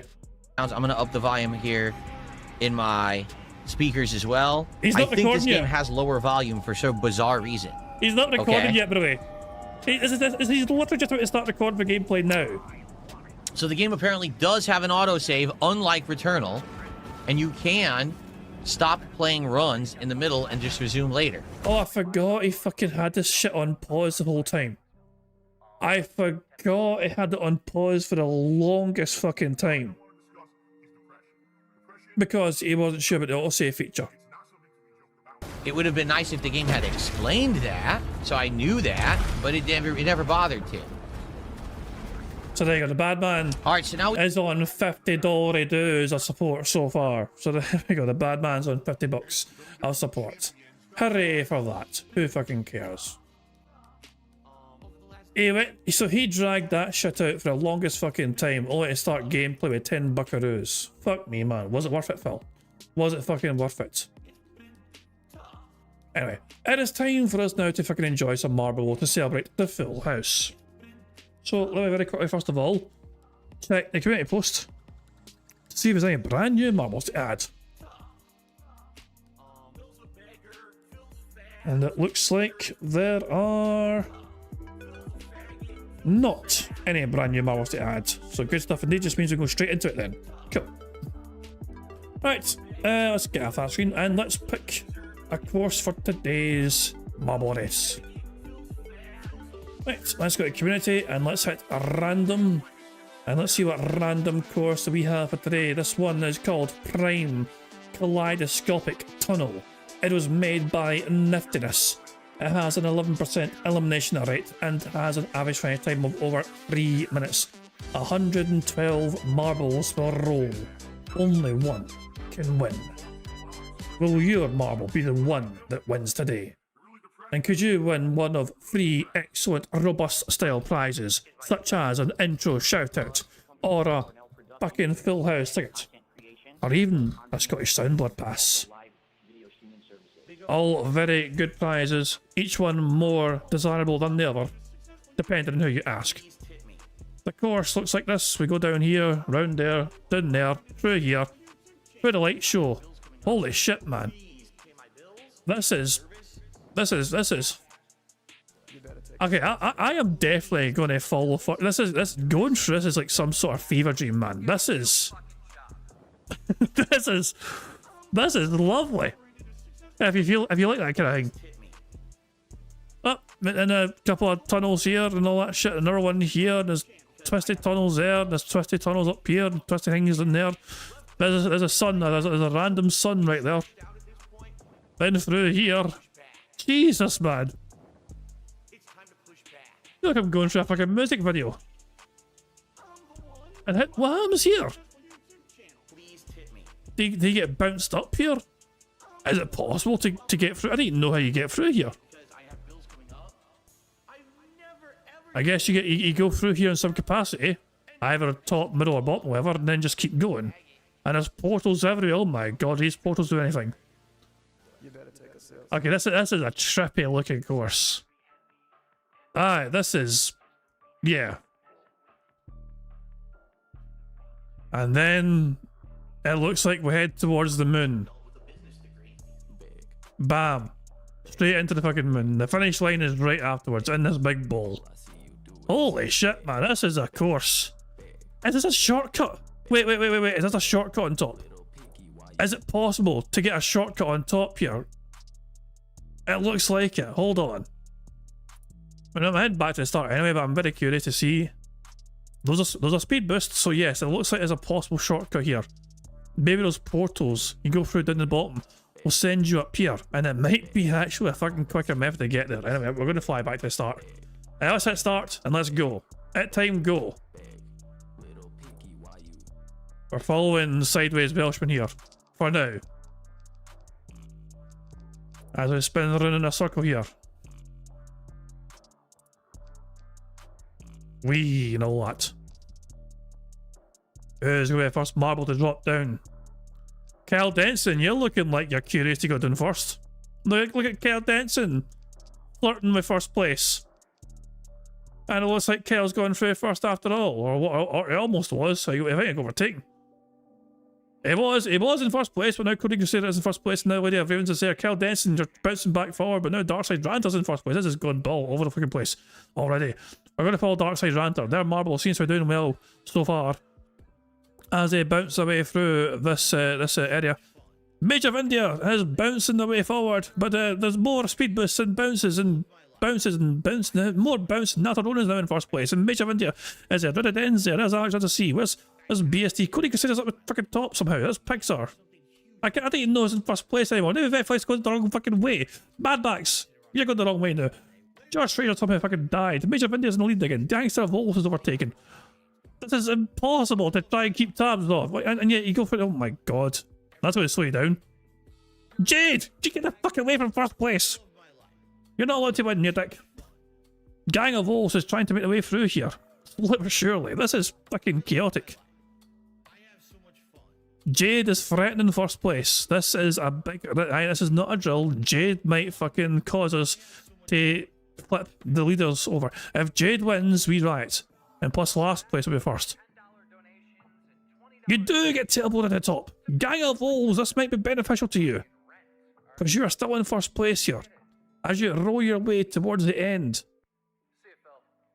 But Lady of Ravens, I think it's not far behind you. Oh wait, no, I didn't know it. Alexander C is in second place down below. And now they're teleported back up to the top here, but you get teleported all the way back there. Gang of Wolves is surely going to win here. Gang of Wolves has to win. I cannot see, unless someone massively can overtake them right at the death here. Then it looks like Gang of Wolves is about to fucking secure a victory here. They're about to drop in now, and there we go. Gang of Wolves secures first place. Well done to them.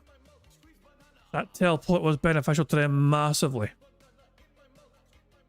Still waiting for second place to cross the finish line here. Dashi currently in second place, and they finish. Well done to Dashi for securing second place. Let's see where third place is. Ulf Arbos is in third place here. In fourth place, you got Satch's place. Fifth is Green Crusader. They're all coming. The Mage of India in sixth place. Aton in seventh place. Alexander C in eighth. Lady of Ravens in ninth. And Big Dave in 10th place. And now all of our marbles are crossing the finish line. But there's not a lot of time left before the fire will consume the remaining marbles on the course. If we scroll up to the top here, most of the marbles ended up going through the portal and getting sent back the way. And yep, here comes the fire. Captain Murphy about to get their arse barbecued. So's Bod and Dreamlands TV, Cameron Dutchman, Dreambird. Narc kills in trouble as well done there. Stroyer, Mexi, Emma Royd as well. They're all not safe. And there we go, there's the last ones there. A Gang of Wolves crosses the line to secure an overwhelmingly comprehensive victory in this race here. Well done to Gang of Wolves for being in first place. Not a lot of, well, quite a few marbles got barbecued at the end there because I couldn't finish in time, you know. But most marbles, 92 marbles still finished though. So well done if you're a part of 92. The Dom was the last one to finish. Mark O'Shaughnessy, you were 81st, not bad. I am Stu, 76, Yorkshire Walker in 70th, Warren, you're 67, 67 Warren, hey, fucking 67. Broadside fell in 56th place, just ahead of Pierre Monarch there, and BST in 58th place. Mucky in 49th, top 50, not bad, that was 40th, look at me. Where did Jade end up? Jade went from 2nd to 37th. But Jade's still outperforming Kel Denson, so the student has surpassed the master once more. But again, Jade beat me as well, so don't know what I can say about that. But there we are. The more important thing, of course, is Gibble, did you win? Gibble, you actually came close. You're a 14th. You know, you did no bad, Gibble. But yeah, you're 14th. You know, you may have been #1 Australian.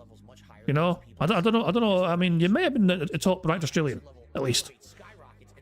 But Gang of Wolves was victorious on this day. Let's spin. Let's go back here and get out of here. And spin this wheel and see what Gang of Wolves will win for themselves. So here we go. Let's spin the wheel. Will Gang of Wolves win a Scottish soundboard pass? Or an intro shoutout? Or a Scottish soundboard pass or a full house ticket? Well, they've won themselves an intro shoutout.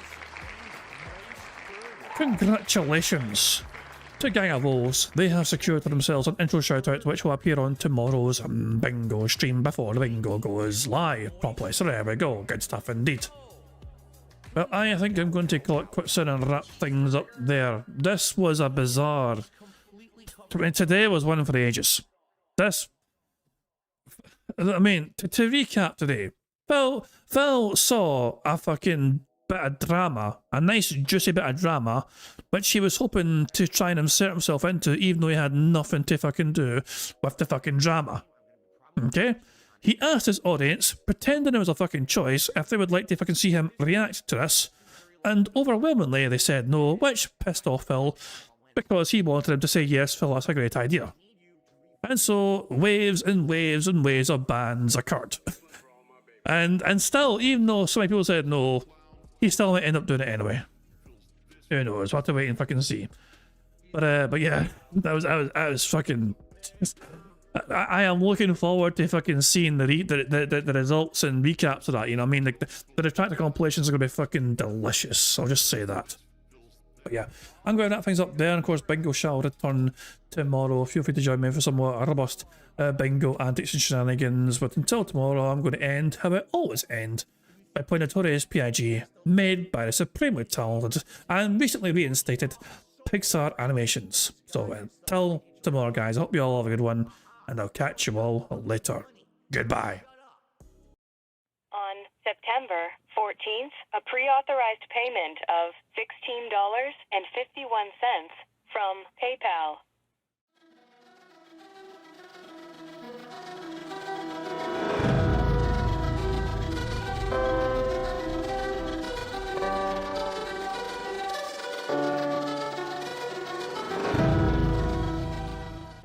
All right, Luna Mills has tipped me $1.30.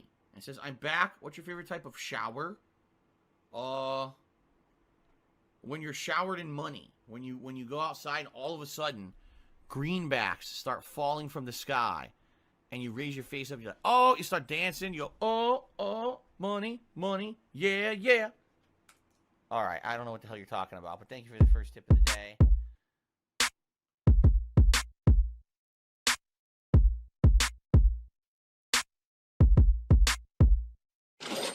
Money, money, yeah, yeah. Money, money, oh, money, money, yeah, yeah. Money, money, money, money, yeah, yeah. Money, money, oh, money, money, yeah, yeah. These contributions are mandatory. Money, money, yeah, yeah. Money, money, oh, money, money, yeah, yeah. Money, money, money, money, yeah, yeah.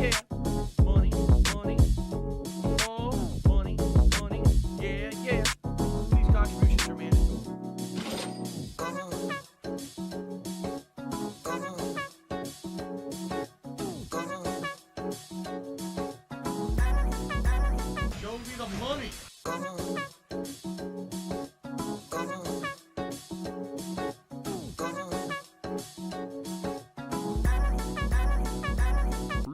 Money, money, yeah, yeah. Money, money. Oh, money, money, yeah, yeah. Money, money. Money, money, yeah, yeah. Money, money. Oh, money, money, yeah, yeah. These contributions are mandatory. And it's gone, just gone like that.